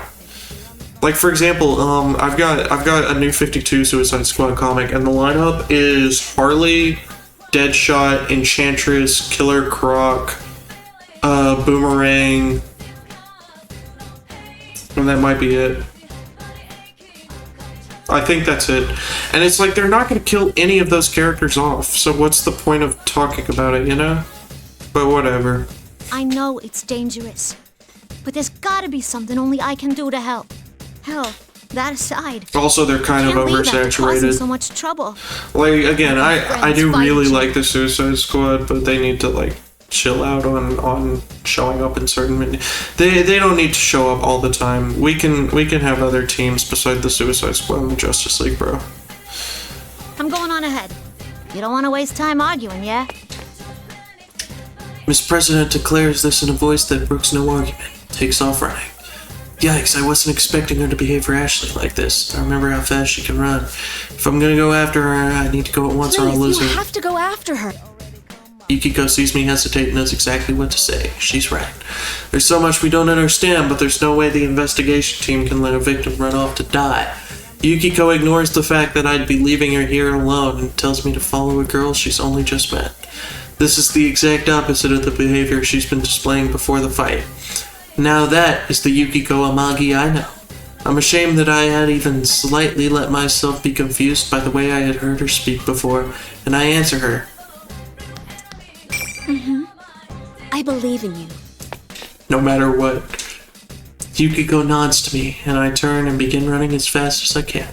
I have to rely on the faint echoes of footsteps ahead to pursue Miss President through the school. I can't use my memories of the school in order to navigate because the invisible walls are everywhere, but the announcement room is upstairs. That obviously limits the paths she can take. I will catch up with her no matter what. Oh, well, I guess she's gone now. That's unfortunate. Oh my god. Yes, we get it. She's so fast, it's almost supernatural. I even begin to think that her path may not be... I understand what people say when they talk about the inner monologues. Holy moly. This is so much. Half of this can be cut from the game entirely, bro. Oh...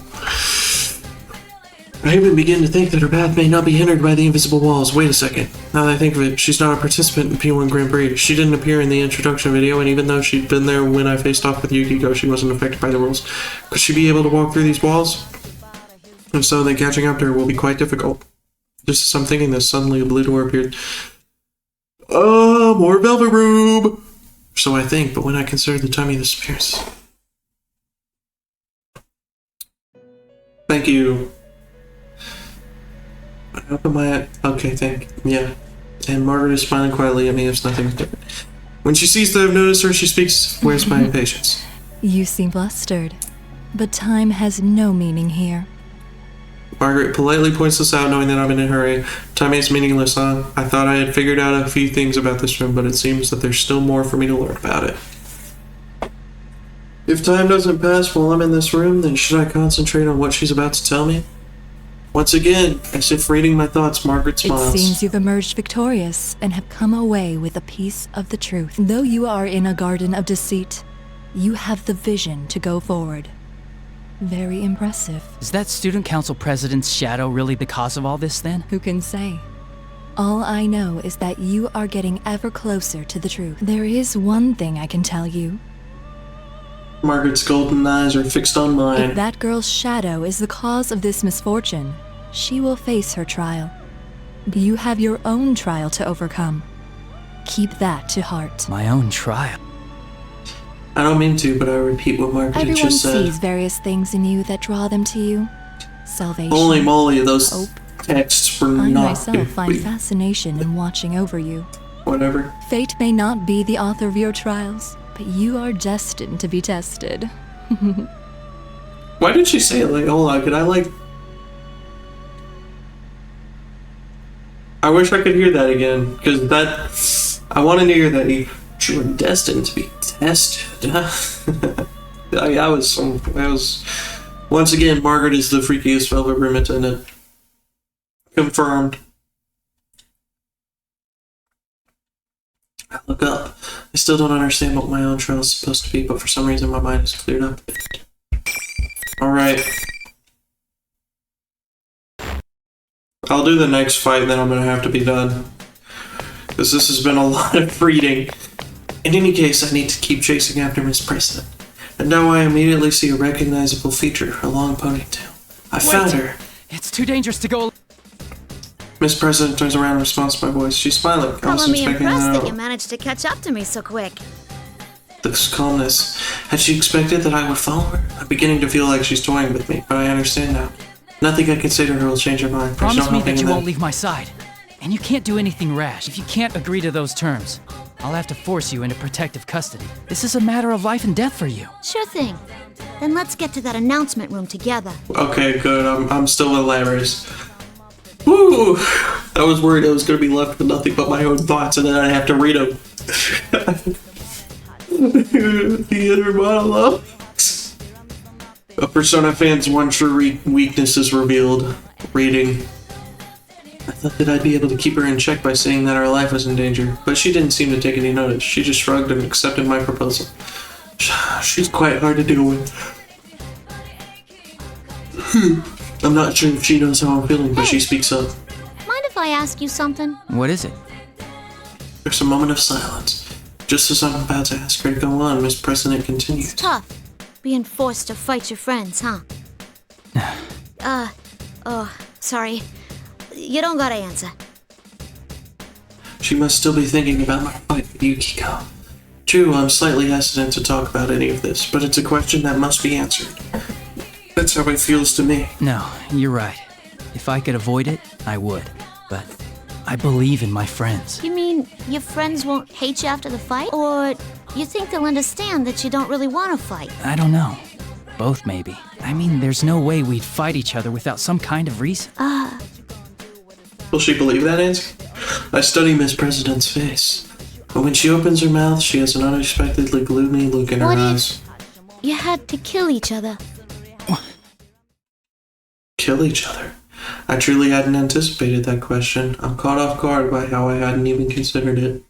It's true, there's no guarantee that this General Teddy won't suddenly decide to make us fight to the death on a whim. Sorry, that was probably over the line. I don't know why I said that. I wouldn't let it happen.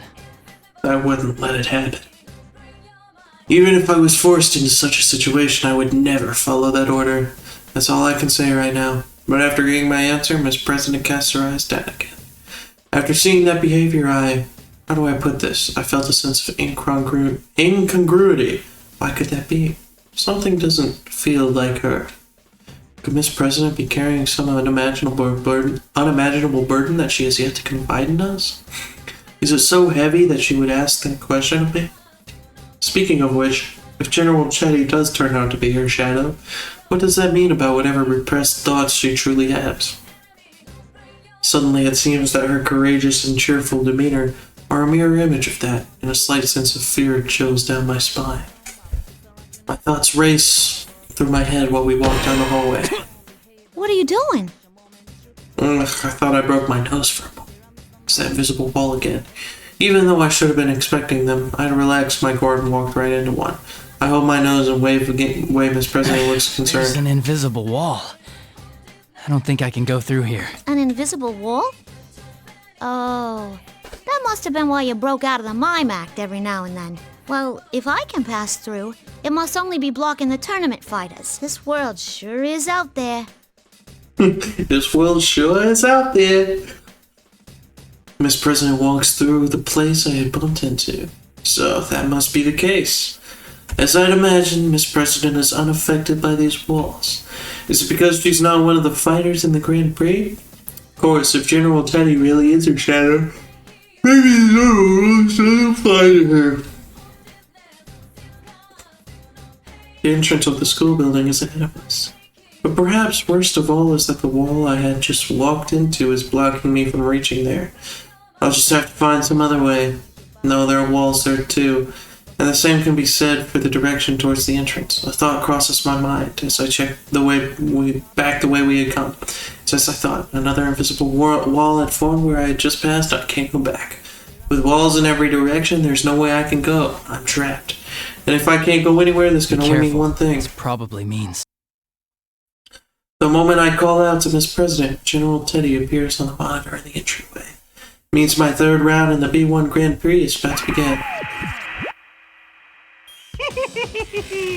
Is your snout okay, Sensei? Jeez, you're such a klutz. You're still using that form?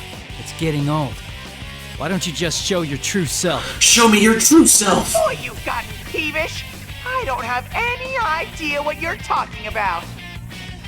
I was intentionally trying to rile him up, but he wasn't falling for it. It looks like I'm not going to get him to reveal anything that way. I quickly changed tactics. So who's my next opponent? Ooh, now you're getting into the spirit of things.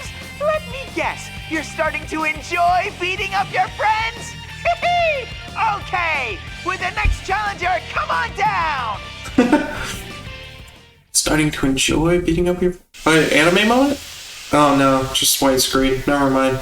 The general doesn't pick up on my attention and loudly yells out what appears to be his pre-battle catchphrase. Smoke pours out.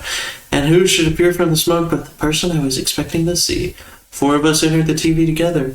I've already fought against Yosuke and Yukiko. Then... That's what I thought. You're the last of us, after all. Yeah, I had a feeling you'd be next, too. Chie laughs along with me. For the moment, there doesn't seem to be anything wrong with her words and actions, but I can't let my guard down around her.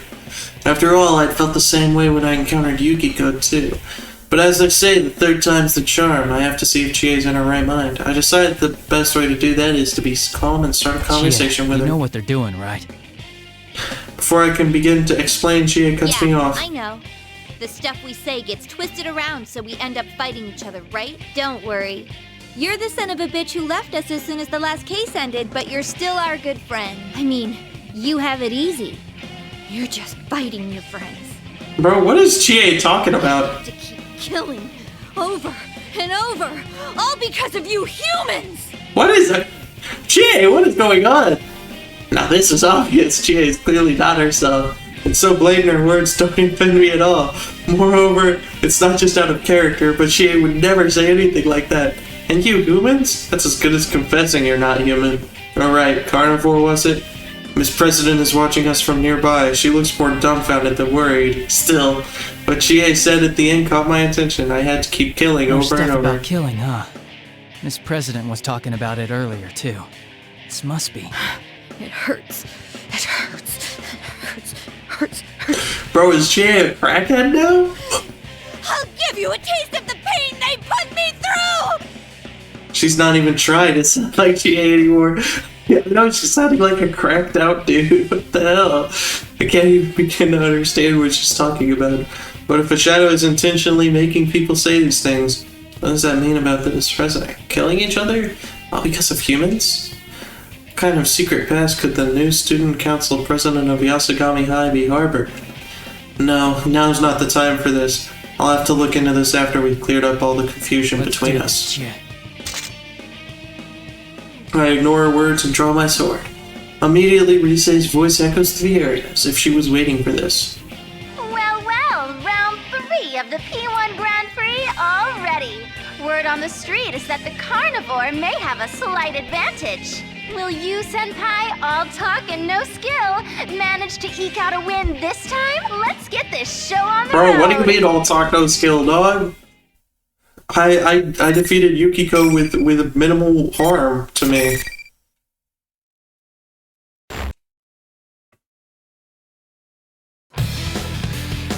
Alright, let's do it. You are mine! You are mine! I hate to beat up my girlfriend like this, but I gotta do it.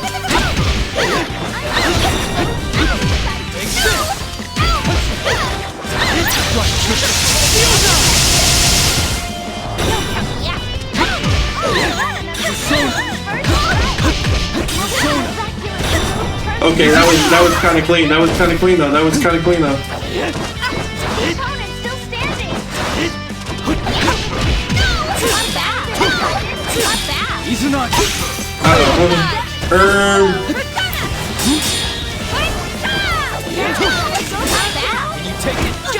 There we go. There we go. That's what I'm talking about. I kind of cooked her there. And there we go. That's Chie defeated. All will be going back to normal. I've won. I lower my sword and begin slowing my breathing. I don't believe I've injured Chie too badly. Considering this was my third time having to do this, I feel like I'm getting pretty good at not having to fight, at not having to seriously wound people in a fight. Wipe that smug look off your face. This isn't fun at all. General Teddy has seen the fights ended without any injuries and spits his words to the monitor. The image on the monitor then disappears without anything further. Let him say whatever he wants. I've fought all the friends I came into the TV with and none of them are hurt. All that's left is to head to the announcement room and make sure Nanako is safe. Then we'll be able to go home. I walk over to Chie and help her up off the ground. She comes back to her senses and she seems a little sheepish. You alright? I think so. Man, you're strong. I'm kind of shocked at how much of a difference there is between us. Don't worry. Actually, what are you talking about? Chie, you're the GOAT, bro.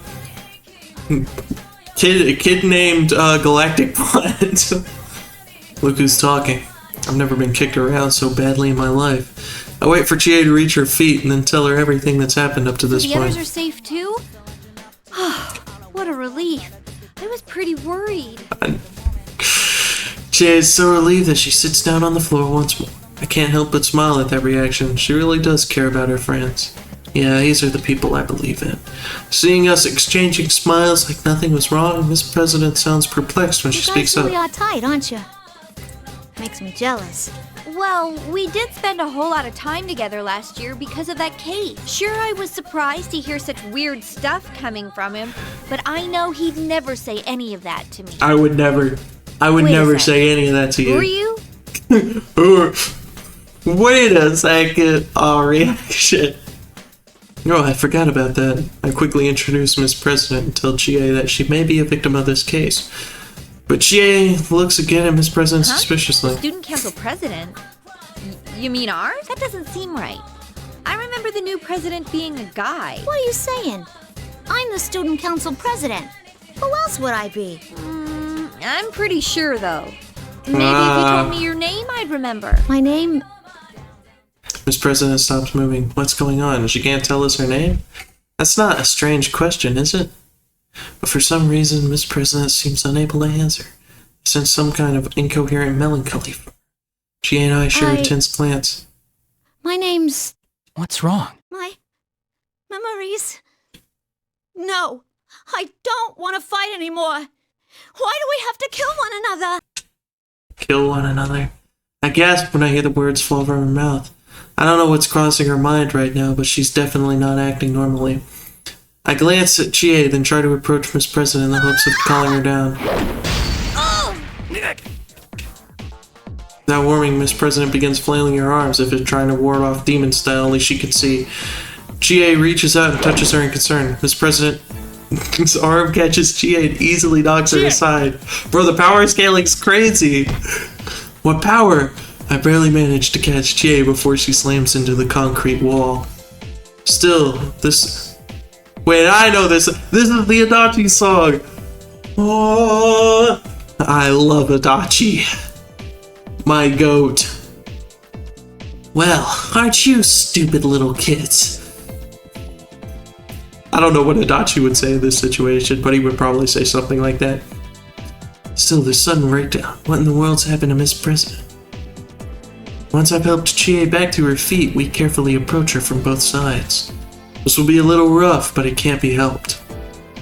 Can't ask her anything while she's like this. But at that moment... What? No way! Before I knew it, Miss President is flying through the air. She was jumping. For a moment, I can't comprehend what I'm seeing. This is no ordinary leap. She was at a standstill, but now her entire body is suddenly up higher than my head. Her jumping ability is unbelievable. She and I look up in astonishment as Miss President kicks off the ceiling to change directions. It lands at a full run. Who is that girl? Nothing compared to you, Chie. Infinite Did I riz. say something to offend her? She did mention something about her memories. Come to think of it, her memories did seem a little muddled. Maybe she was on the verge of getting them back. What kind of memory would make her go nuts and run away like that? Probably being forced to kill her sister in trials of the Courageous Group. I don't know. Can't answer Chie at all. What if you had to kill each other? I hear Miss President's sad voice in my head. Gia apparently wasn't expecting me to answer her, and she continues. Make sure you rescue her, okay? Alright. This feels like the final boss. I'm gonna play it through. I'm gonna play it through. If Kanji shows up, then I'm gonna say no more. But if I go fight Labras, I'll chill out. I asked Chia if she'll be alright on her own. She fires back, "Let me worry about that." Or let me try to let me worry about that. That's my best Chie voice. It sounds more like Futaba than Chie. I nod to her and begin running after Miss President once more. I will save her, no matter what.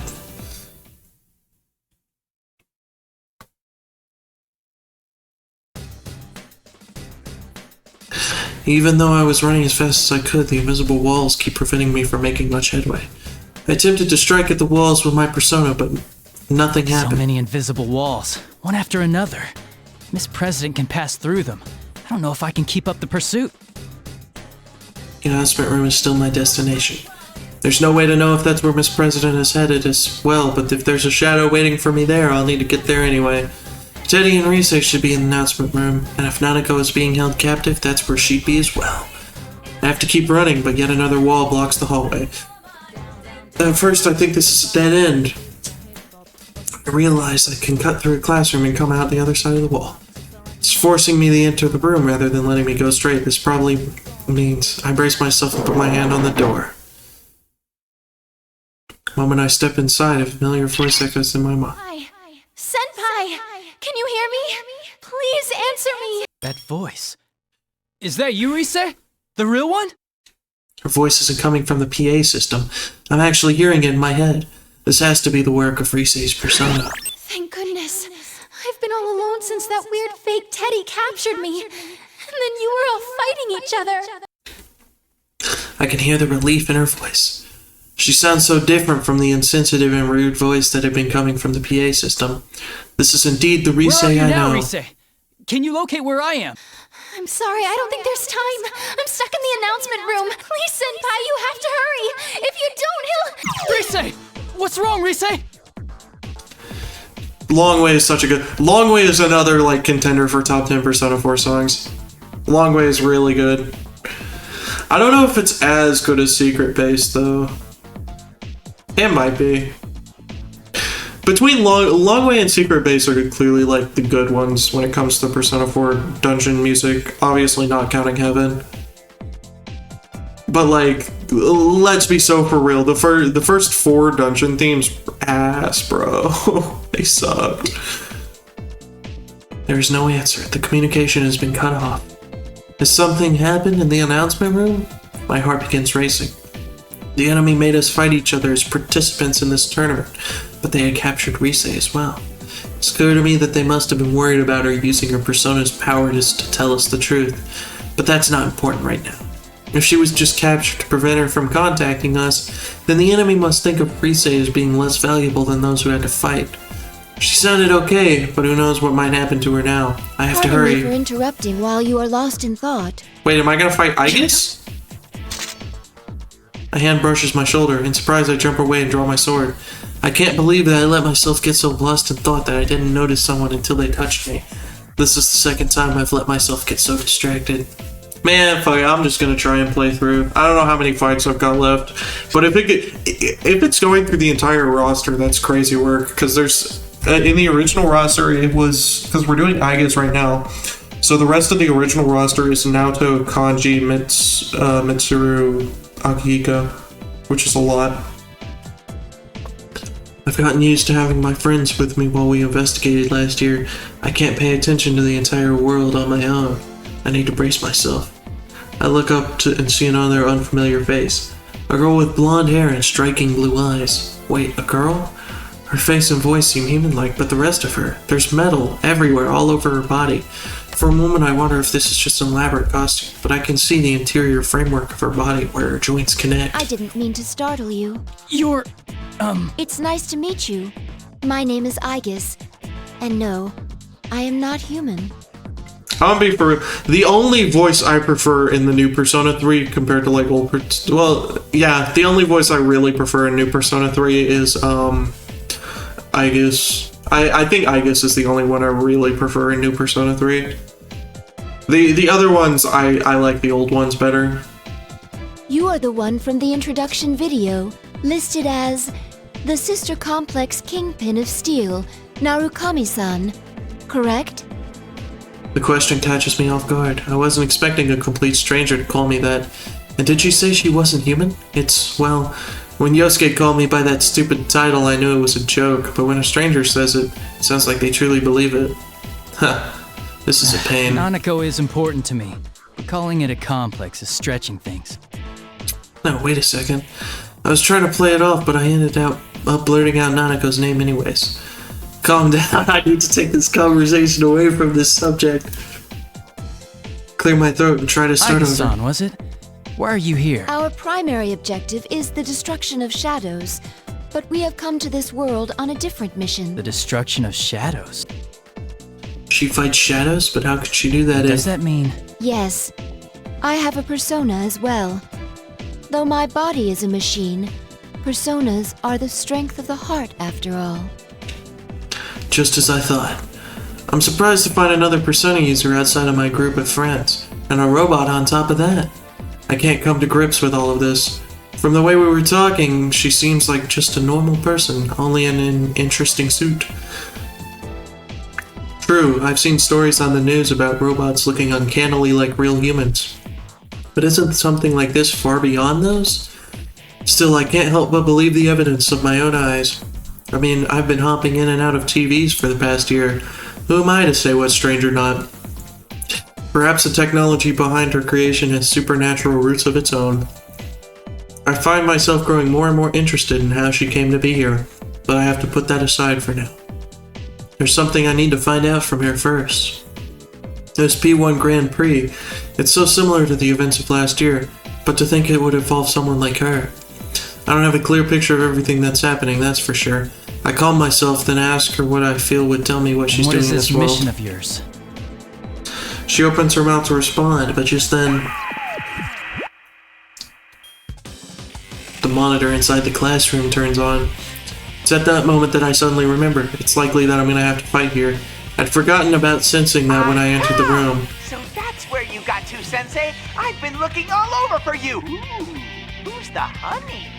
Were you in the middle of trying to score with her? No, we are loyal to Chie.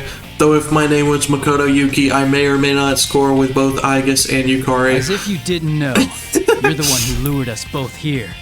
Oh my, did you figure it out? I didn't have a choice after those guys decided on their own to horn in on the fun. You're a bright boy, Sensei. You know what's coming next, don't you?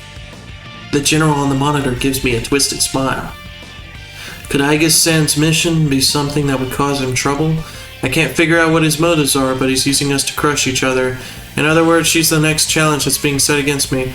Aegis-san seems to understand this as well and is staring at the monitor with a quiet animosity. Do you know the rule of this tournament? Only the victor of each match may move on.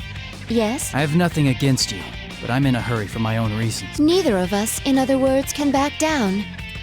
Then there should be no hard feelings. Aegis-san is refreshingly straightforward about this. She immediately takes a fighting stance. A bitter thought comes to me. It's tough being forced to fight my friends, but having to hurt someone that I don't even know is just as bad. Another thought comes on the heels of that one. I don't know this girl. Perhaps her appearance here means that there are urgent problems that an ordinary student like me can't fathom. What gives me the right to stop her on her mission? Shouldn't I know what's at stake before taking that from... Bro, what do you mean? You were actually capable of defeating a god. Makoto Yuki's bum ass had to become a door for that. Thankfully, it seems that she hasn't gone mad like my other friends. Perhaps the enemy doesn't care about clouding the minds of people who don't know each other. If we're still capable of understanding each other, then we should talk this over before we do anything. That will not do. We will speak more of this after one of us wins. Aegis-san says this so quickly as if she's reading my mind. For a moment I'm struck by how she could have known what I was thinking, but I realize she's right. What good would it do for us to talk things over? True, the loser cannot leave this room, but until we have a battle, neither one of us is going anywhere.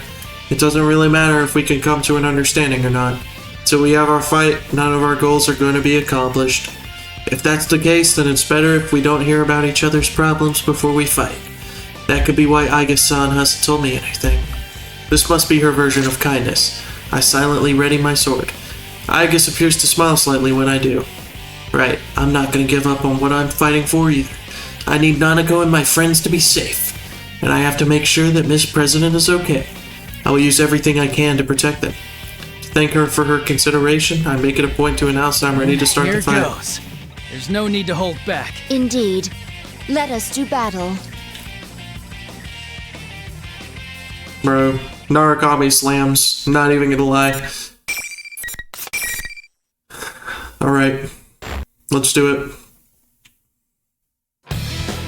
I wish we would at least get 2 rounds so I can spend more than a minute actually playing the video game. But whatever. Final. Fight. Oh my god. She's a zoner. What is happening? Over here. Damage, Bramble volley. Oh my god. My other self, volley. Bramble, over damage. Severe impact. There we go, there we go. Some damage sustained. Fire. Go down. Closing in. No. Severe impact. There we go, there we go. Heavy damage. Less damage. Athena. Power. Strike. Anti-air. Oh, she predicted me. She's in my head. Bro, what is happening? Bro! Why is she gaming? Oh my god. I guess I'm gonna get to play the game for more than a minute. That's crazy work. Why is the Aigus... Why is the Aigus AI going crazy, bro? What is happening? Final. Fight. She has minds? Severe impact. Persona. Right at me. Orgiamo. No. Grant my other self. Damage. No. Ease him up. Heavy damage. Quick dodge. Fire. Bramble. Severe impact. No. No. Light damage. Over. Fire. Ease him up. Can you take it? Gotcha. There we go, I'm cooking. Severe impact. Oh, I stopped cooking. Not a Persona. Fire. Heavy damage. No. Fire. There we go, that's what I'm talking about. That's what I'm talking about. There we go.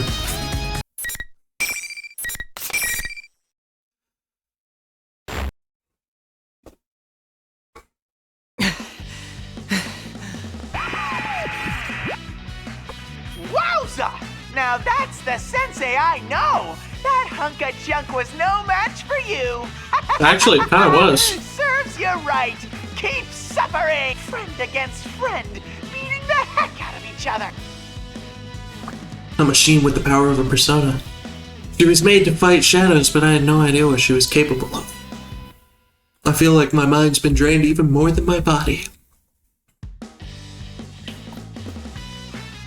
Oh, whoops, wrong button. It angers me to see that the general is watching over us with an expression of joy, as if we were some performers for his amusement. I look up and glare at the monitor. I don't know why you're making us fight, but it's pointless. It's no use! We aren't fighting because we hate each other. The reason we can fight is because we respect and trust each other. Oh my god, low growl. That's the only sound I hear. The real Teddy's never made such a hateful sound. It's actually rather scary. You're such a dumbass! What's with you? The image on the monitor distorts along with that outburst. The general is having trouble remembering to act as someone else, and his face bulges and ripples disturbingly as his hate pours through the screen. Any pretense at copying the adorable stupidity of the real Teddy is gone now. I notice that the voice spitting out the hateful words is not Teddy's either. Trust? So what if you don't hate each other? You're not like me! I was forced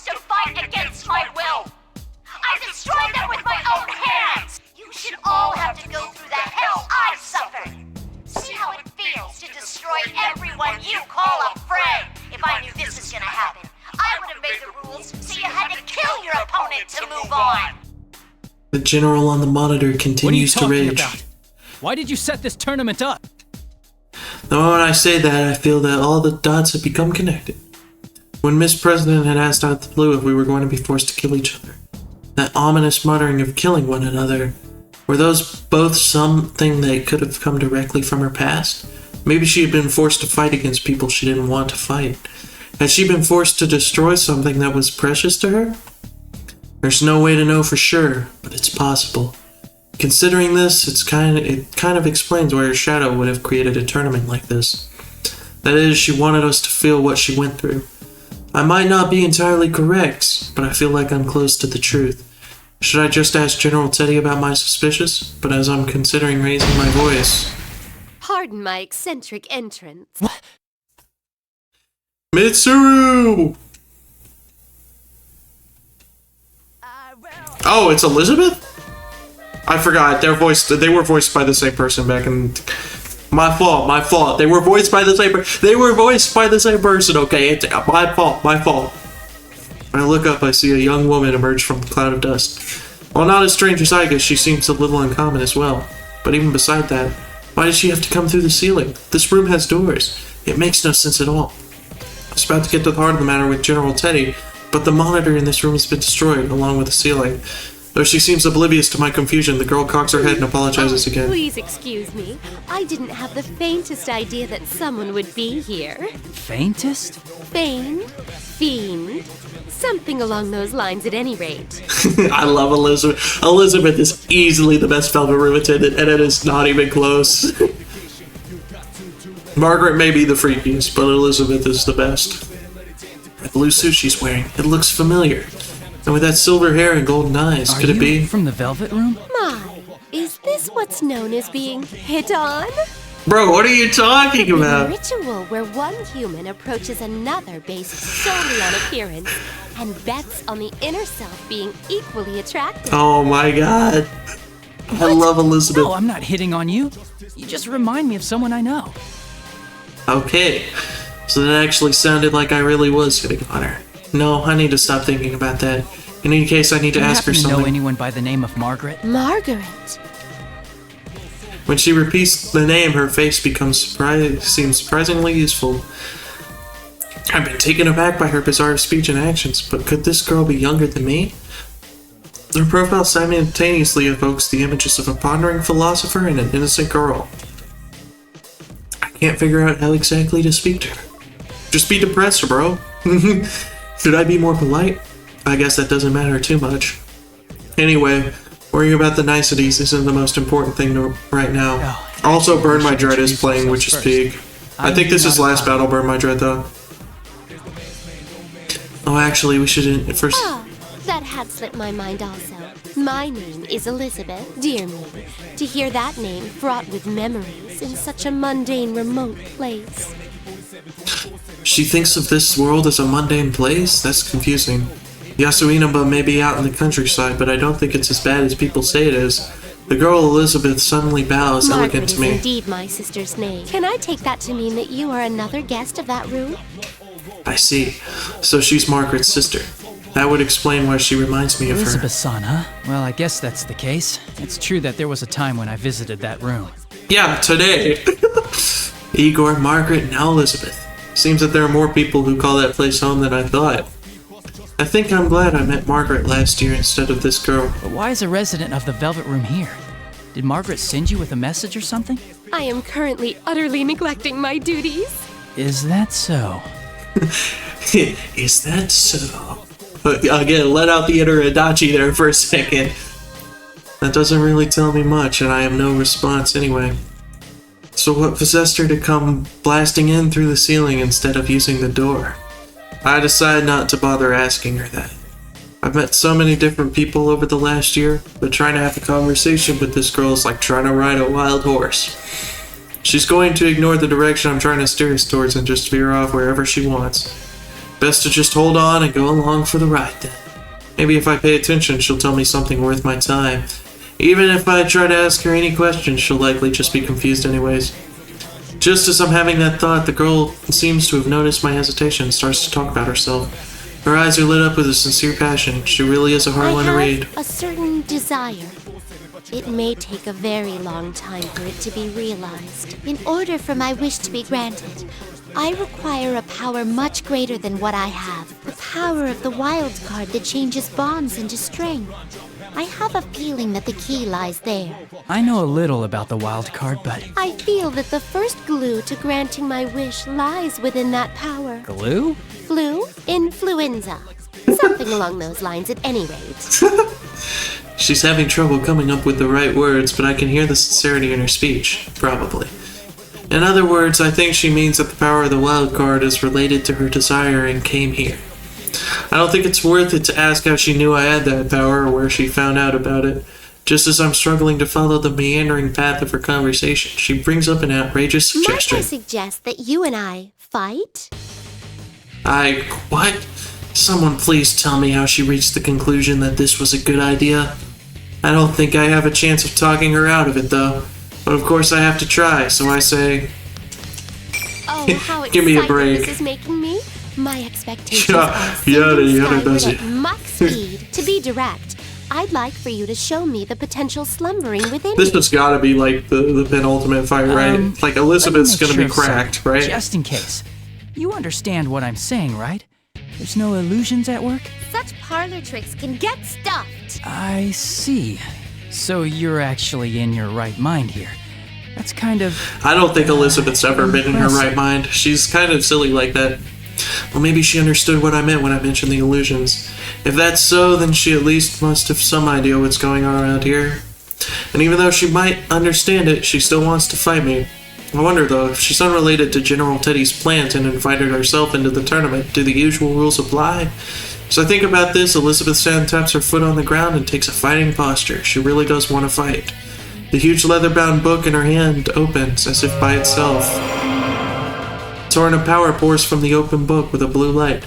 I can't believe that this strange girl has such unimaginable power. She seems so aloof. No, it may be more correct to call it an air of imminent violence. All right. I won't be able to hold back. To be honest, I was really only saying that in the hopes of bluffing her. I have absolutely no room to hold back in this fight. I hurriedly cast off my... You cast off your fear? One might be able to say you burnt your dread? And focus on the upcoming battle. There's no room for doubt. I need to hit her with my full strength from the start. Even if I were to fight her with the intent of killing her, I'll be lucky not to end up dead myself. At least that's how I feel. Elizabeth San calmly begins the battle. Do this. Your fate is in the cards. Alright, let's do it. We're locked in.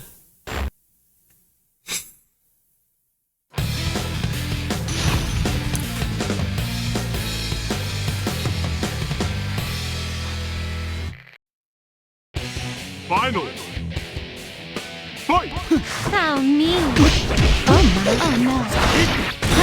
Oh my. Closing Oh, impressive. There we go. Benedict, fierce and freezing. Backing up. Impressive. Oh no. Oh no. Impressive. There we go. We combo out of that. The timing's well done. Am I goaded with the toss? Whoa, am I that good? Oh my god, I cooked her. Just when I thought I'd managed to throw her off balance, Elizabeth San gets back up elegantly as if nothing had just happened. Suddenly I feel an intensity build up in the air. Don't tell me she hadn't been taking this seriously at all up until now. Oh, am I gonna have to fight her again? And the next moment I've swallowed up in a torrent of power like a leaf being blown into the air. Without the slightest understanding of what's happening. My vision blurs as I'm spun about. And before I can tell up from down, the floor jumps towards me and I'm slammed into the ground. Am I going to lose? I can't let it in like this. As my consciousness fades, I see the faces of my friends and Aigus-san. All those I had fought up against until now. It's like that story that you see your life flash before you it's just before you're dying. Am I dying? Can I really accept that? I can't let it in like this. It's not over. I haven't lost yet. I can still fight. Come so far. I can't lose heart now. I desperately force my legs to move and manage to stand up again. Elizabeth-san shuts her book with an air of finality. I am quite content with this outcome. It seems you possess true strength. The unyielding torrent of power suddenly ceases without warning. Is it over? Even as I come to understand that, I continue to stand stock still, unable to move. I believed you were at the limits of your stamina after the battle against Igus earlier. In actuality, your heart almost gave in during your struggle with me. But each time you faltered, the many hearts supporting you gave you strength, helping you to rise again. She cuts herself off and nods to herself, as if to confirm some suspicion. This was truly an intriguing battle. I believe our encounter has borne much flute. Flute? Flue? Chimneys. In any case, I am quite pleased. I love Elizabeth, bro. She's awesome. Even after a battle, she acts like that. I feel like a fool for believing that she really would have killed me, even if it felt quite real at the time. I can't believe any of this. My legs give out under me and I sink to the ground. Maybe she understands how I feel. Elizabeth-san looks straight into my eyes. May I ask you something? To continue fighting in order to prevent an undesirable future, it is a path of endless hardship. Would you still choose to walk it? Margaret had said something similar just before this tournament had begun. How I had overcome the ordeal concerning last year's case and opened the door. Margaret's and Elizabeth-san's words come together in my mind. Yeah. Working for a better tomorrow isn't just a one-time thing. Oh, hey, thank you. The tomorrows keep coming. Ava.AvaTTV for the chat. What's up? I'm doing good. Playing this. It's an alright game. I've played better. Opening the door is necessary, but it's not what's truly important. What's more important is making sure that you follow the path that's beyond the door. Only once you have that path in mind does it matter whether you open the door or not. That's how I feel. I would keep fighting for the future we want. That's right, Narukami. That's why he's the GOAT. That is why he is the GOAT. Elizabeth-san smiles. That's going pretty alright. Seems the former dweller of the Velvet Room is pleased with my answer. She must have chosen a path of her own at some point and is doing everything in her power to see it through. Maybe I'm jumping to conclusions, but I feel as if I'm able to understand her a little better now. Well then, it's time for me to bid you adieu. By your leave, I, Elizabeth, am out of here. I do not stream daily. I pretty much stream whenever I feel like it. So, I don't know. I have no schedule. I do it whenever I want to. With this, Elizabeth briskly walks out of the room. She caused me some trouble, but I've also learned something about myself as well. I think I'll call it a draw. As I wave goodbye to Elizabeth, I hear Igus-san getting to her feet behind me. Sure, go ahead. Shoot. Oh my god, Persona 3 music! Are you alright? You shouldn't force yourself to move. I was concerned at first, but Igus-san doesn't seem to be very hurt, or damaged, or whatever you would say. She was likely just knocked out. I had absolutely no chance of winning if I'd gone easy on her either. This is getting ridiculous. You are very kind. We've only just met, and yet you're worried about a machine like myself. Well, that's cool. That's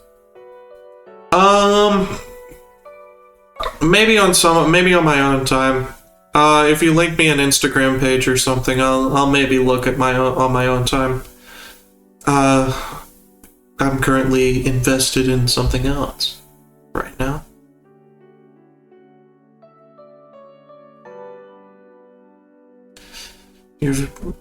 Huh? Okay. Isn't that normal? I guess San laughs at my confusion. Seeing you smile like that? I don't know. I just can't think of you as a machine. You have a heart, right? Then it doesn't matter whether you're man or machine. Okay, just get. Okay. I will maybe follow on my own time. I don't really have my phone on me right now. It's on the charger, so.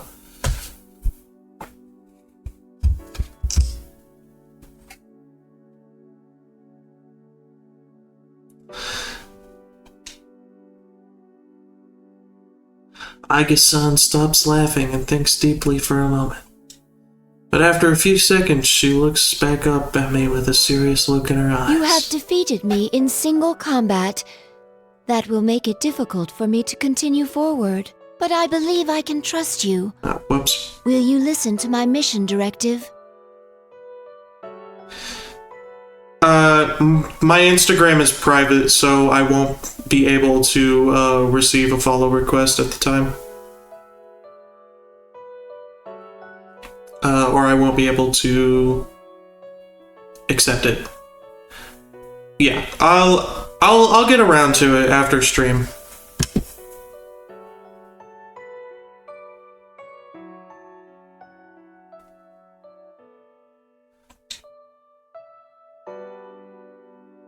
I have no reason to say no.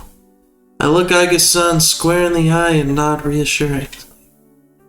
And so, Aiga-san told me about her directive, and it was truly surprising. There was another case involving personas and shadows outside of Inaba, even before our adventure last year. And she is a weapon with a heart, created with the express purpose of wielding a persona to fight the shadows.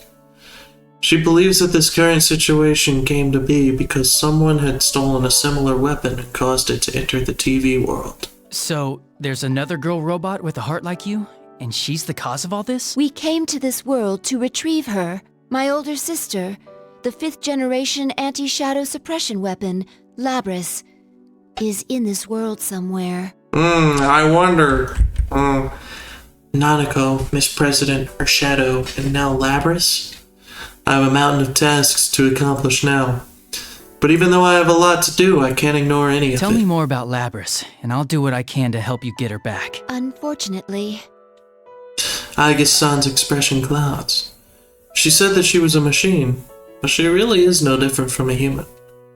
As I ponder this, I listen to what she has to say. It's discouraging. So you don't know what she looks like, what she can do, or what equipment she's loaded with. Basically, all she can tell me is that Labris is a robot who's built to look like a girl. Wait a second. I did meet a girl I didn't know in the TV world. Miss President. Could Miss President be Labris? Is there a possibility that she looks, well, more human than you? You mentioned earlier that she was your older sister, so I assume she was built before you, but... My sister was an older model, a prototype for the 5th generation to be exact. It's doubtful that she would look more human than myself. Then there's no way Miss President could be Labris. I could tell at first glance that Aiga-san was a machine. Miss President appears to be completely human. I never once considered that she might not be human up until just now. But that just makes things even more complicated.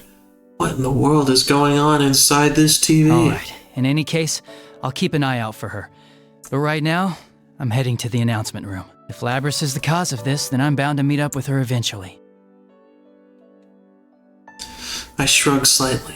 I don't want to be so grave. Aiga-san must sense what I'm trying to do and smiles. I will trust my sister's fate to you. Of course. I gave Aiga-san a determined nod and run out of the classroom. But man, what a busy Golden Week. I have to make sure Nanako's okay, find Miss President, unmask whoever's masquerading as Teddy, and now search for Labris somewhere in here? If this wasn't happening, I'd be kicking it with my friends at the Junes food court. Yukiko was trying to be coy, but I'm pretty sure that big bundle she was carrying was a boxed lunch she'd made for us. As to how it might taste, well, let's not get sidetracked. I'm sure we'd all have enjoyed it anyway. Alright, buddy, sure thing. Eventually, I would have called Nanako over and we would have bought some snacks together. There were things I wanted to buy from the Shiroku store, and maybe I could have made it to Sozai Daigaku in time to buy the last of their special croquets. I wanted to talk with the owner of Daidara and get some books from the Yominato bookstore. I'd have had a steak bowl at Aya, hung out with the fox at the Tatsukime shrine, waited for my uncle so we could have dinner, and tomorrow I'd have gone fishing. If the one who ruined my vacation and caused all these problems is the same person who stole Labras, and if they've truly brought Nanako back into the TV world, I will catch them no matter what. Not getting away from me. As I run on, I come across yet another blue door. Perhaps it's a sign that I need to calm down. True, I may have lost my cool for a moment. Someone here? Again? I know, for real. I've been in the Velvet Room like 50 billion times at this point. Thank God I'm not going to have to go to the Velvet Room with any of the other characters, bro. Maybe I'll have to go with Teddy, but whatever. I might have to go with Icus, not gonna lie. Margaret is in her usual position. I glance around to see if there's anyone else in here. Looks like our nutcase of a sister is in here. Margaret notices me looking at sighs, a seductive sound that also could... Bro, Margaret is the freakiest Velvet Room attendant. It is crazy work. It seems my sister has caused you some trouble, though this may mean that I'm not the only one who is drawn to the light of your potential. Bro, what does that mean, Margaret? You're like 50 billion years old. What does that mean? There's a hint of tenderness towards her sister in her words. Her sister must be important to her. I can tell from the look on her face. Do I look like that when I talk about Nanako? Margaret pulls herself together and speaks again. You have gained new resolve by overcoming many doubts and falsehoods. New resolve? I find myself nodding along. You have reached the threshold of truth. But man's hearts are mutable. That is why a resolve to continue fighting is more important than any one victory or defeat.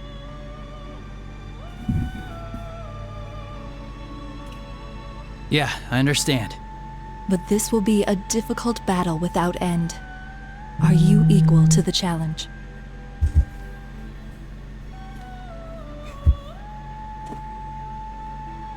The way she puts it makes it seem as if she was testing me. I don't respond immediately, think about the question. It would be lying to say that I'm not worried. I know that my heart can be swayed by change, and there's no knowing what will happen moment to moment. But if even I have then, my friends, if I'm not alone, I can do it. I see. Margaret nods slightly in response. I have heard your answer, but it's not enough. Remember what I told you before? The heart is shaken more by a single action than by 1,000 words. True. As she smiles, my vision begins to blur. I hear words being repeated. I have reached the threshold of truth. Everything that's happened during the course of this case runs through my mind.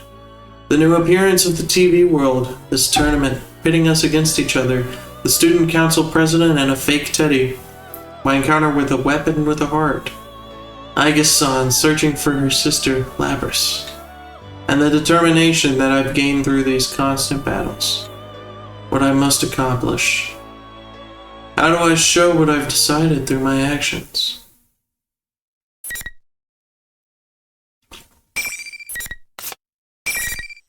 Right.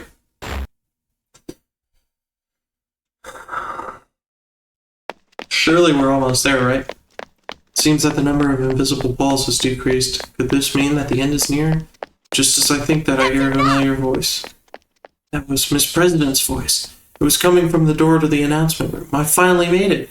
I opened the door to the announcement room and rushed inside. You're finally here. Hello, Sensei. Congratulations! How does it feel to have won the P1 Grand Prix? The general smirks at me as I pass through the door. Behind it, Miss President and Rise. When the two of them see me, Miss President looks confused, while Rise's face lights up with joy. There you are, Senpai! You're late! Kept you waiting, huh? I have to stay cautious of the general, but I signal to the girls that everything will be alright now. The general is closer to them than I am. I can't afford to make any reckless moves just yet. And there's one more thing I need to know. Teddy, where's Nanako? Look around the announcement room, but Nanako is nowhere to be found. The general's face distorts with an ugly glee. Nana-chan's right here. See? Slowly, the general extends an arm that was held behind him, and there was Nanako. Her arms are clutched to her chest, and she slowly takes a few steps toward me, obviously frightened. After taking a step forward, I noticed something bizarre. The general disappeared, and for a brief instant, my full attention had been focused on Nanako. The general had been standing directly behind her, but now he's gone. How could he have gone somewhere else that quickly, right in front of me, without me noticing? While I'm confused about the general's disappearance, Nanako weakly calls to me. Being in the TV world has obviously taken a toll on her. She totters towards me unsteadily, looking ready to collapse at any moment. This obviously isn't Nanako, it's Shadow Labras. She's gonna defeat us. I can think about the general later. I have to save Nanako right now. As I reach out to her, Rise yells. Senpai, no! Nanako-chan's not there! Nanako's not here? What is she saying? She's right here. Just as I'm about to say so, my heart stops. Something's not right. I try to look into Nanako's face once more, and in her eyes I saw madness. Oh, so close! Just a little more and Sensei would have been a goner! You bastard! I'd barely reacted in time to draw my sword to block the attack. The general suddenly appeared out of nowhere to attack me with his cane, and I get a good look at him as our weapons clash together. I see the madness in his face, the same madness that I had seen in Nanako's only a moment before. That's when I noticed that Nanako has disappeared. What's going on? You got it wrong, Senpai! It's all been him from the beginning! He can make whoever's looking at him see him as someone else! So he's not actually taking on other forms? No, he's just distorting the things you see and hear! Distorting reality? Persona 5 Mission? That's right, the enemy is able to control what I see and hear. I'd realized that after all the battles I'd had today, but seeing Nanako has made me forget all of that. The general laughs at this. It's hard for me to show someone who isn't here. But you actually saw this Nanako girl? You're hopeless. Just like how my friends hadn't actually gone crazy before our fights, Nanako had never been brought to this world in the first place. The appearance before me is a fake. He distorted our senses, all to make us suffer. But just as I thought, he couldn't deceive Rise's persona abilities. That's why he kidnapped her, to keep her from warning us during his tournament. Now that I know that, I push the general's cane away and jump back towards the girls in order to distance myself from him. Good. Now I'm between them and the general. I then look straight at the one behind this bizarre situation. You still can't tell? Seriously, the level of intelligence around here. Fine then. Here. Get a good look. Are we going to Anime Land?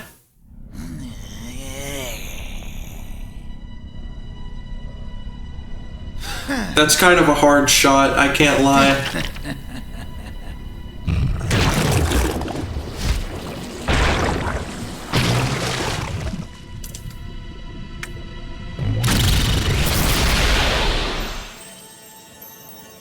Oh my god, it's Labras! The upskirt was not necessary. Arxis and Atlas coming together to become the freakiest game studio of all time. Where are the pixels, William?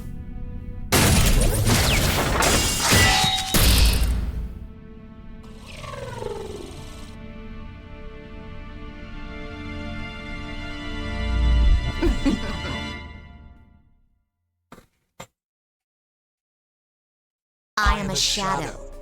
The true self. That's my face. I saw metal limbs, golden eyes, a ponytail, and a mirror image of Miss President's face, even though she was standing behind me, trembling. You wanted to see what I am, didn't you? Don't say it! Why does she look like me? That's its true form. That thing is your shadow. This is a shadow? She really came from inside me? Rise tries to calm Miss President, but the girl shakes her head in denial and squeezes her eyes shut. While Miss President refuses to look at this mechanical-looking being, I now understand what is going on. Because this isn't the first time I've seen a robotic girl before. All the facts match up. The way she was able to run so fast without so much as breathing heavily, even in the TV world. The sense of wrongness that I'd had when Miss President asked me about killing my friends. The way she avoided telling me her name, that superhuman strength when she hit Chie, and that incredible jump to get away from us. And the Shadow's ability to interfere with the senses of other people. Just as Margaret had said, all the pieces to the puzzle were laid out before me. They've all come together, and now I can see the truth. She is indeed Labrys. Labrys, another weapon with a heart, stolen by someone unknown and thrown into the TV world, created this school and forced us to fight our friends. This deep-rooted depression regarding her past memories, all of this took the form of Labrys' shadow, who manipulated everything here. Labrys, don't look away. If you don't accept her, she'll get even stronger. Miss Labrys only shivers when I call out to her. There has to be some reason why she believed that she was the student council president. But that's just a disguise, more for herself than for us. No matter how comfortable it is, it's only there to cloud our eyes from the truth. I don't know what your past was like. It must have had some painful memories. But you have us with you now. We're going to get you out of here. I call out to Labrys while keeping an eye on the shadow. A shadow is the darkness within a person's heart. Unless it is accepted by the person it came from, it will never disappear for good.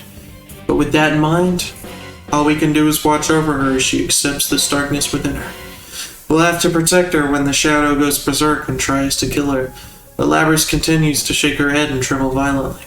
My words aren't getting through to her. You hear that, me? Your friend is trying to tell you something. Too bad he doesn't understand at all. These clowns are so hopelessly naive. The shadow laughs shrilly. It continues to spear more poison into Labrys' I heart. wish I could have made them feel my pain. What it's like having to murder one another. That sadness and pain and anguish. Everything went black, and I was always left alone. I'm a weapon. A machine made only to fight. No human can understand my suffering. Stop! I've had enough! I'm human! I'm not like that! This isn't good. I settle into a fighting stance ready for anything. Though I have a good idea what's gonna happen. Uh-oh. You're still clinging to that. Uh-oh. Take a look. Say the words, really Labrys. The shadow's eyes gleam with golden light. The change begins immediately. A shimmer runs across Labrys' body, and instead of the normal human girl that had been here a moment ago, she had a metallic body just like her shadow. No! Oh, that's crazy. Labrys loses all composure and scratches at her arm, trying to tear away the metal that appeared. There was more to her change than just her arms. Her legs, waist, chest, even her head, everything uncovered by her clothing was now obviously mechanical. The reality that she didn't want to face. There are no words we can say to her. No matter what we say, reality won't change. Labrys falls to her knees and finally mutters the words I was dreading she'd say. You're not me! You're not listening! To be continued. What?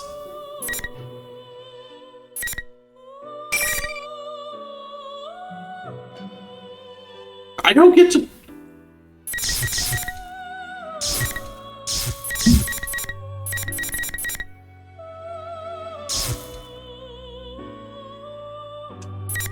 I don't get to finish it? What the Sigma?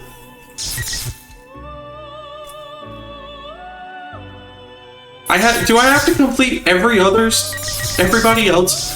That's so stupid, bro.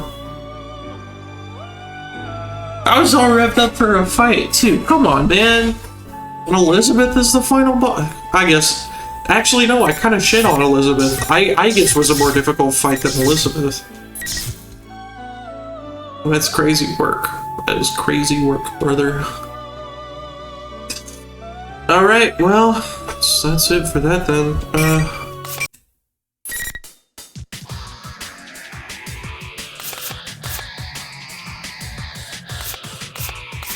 What is episode B for? Is that the story mode for this game? I have no clue.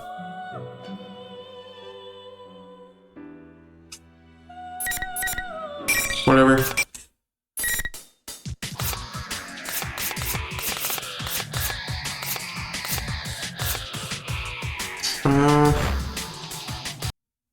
Persona 4 Arena Ultimax. Thank you, Elizabeth. Very cool. All right. Well, that's that, ladies and gentlemen. That's going to be it for me for the night. I probably am not going to continue this tomorrow, because tomorrow I am planning to start the Pokemon tier list tomorrow. So, grand return of tier list Thursday. First of all, massive W.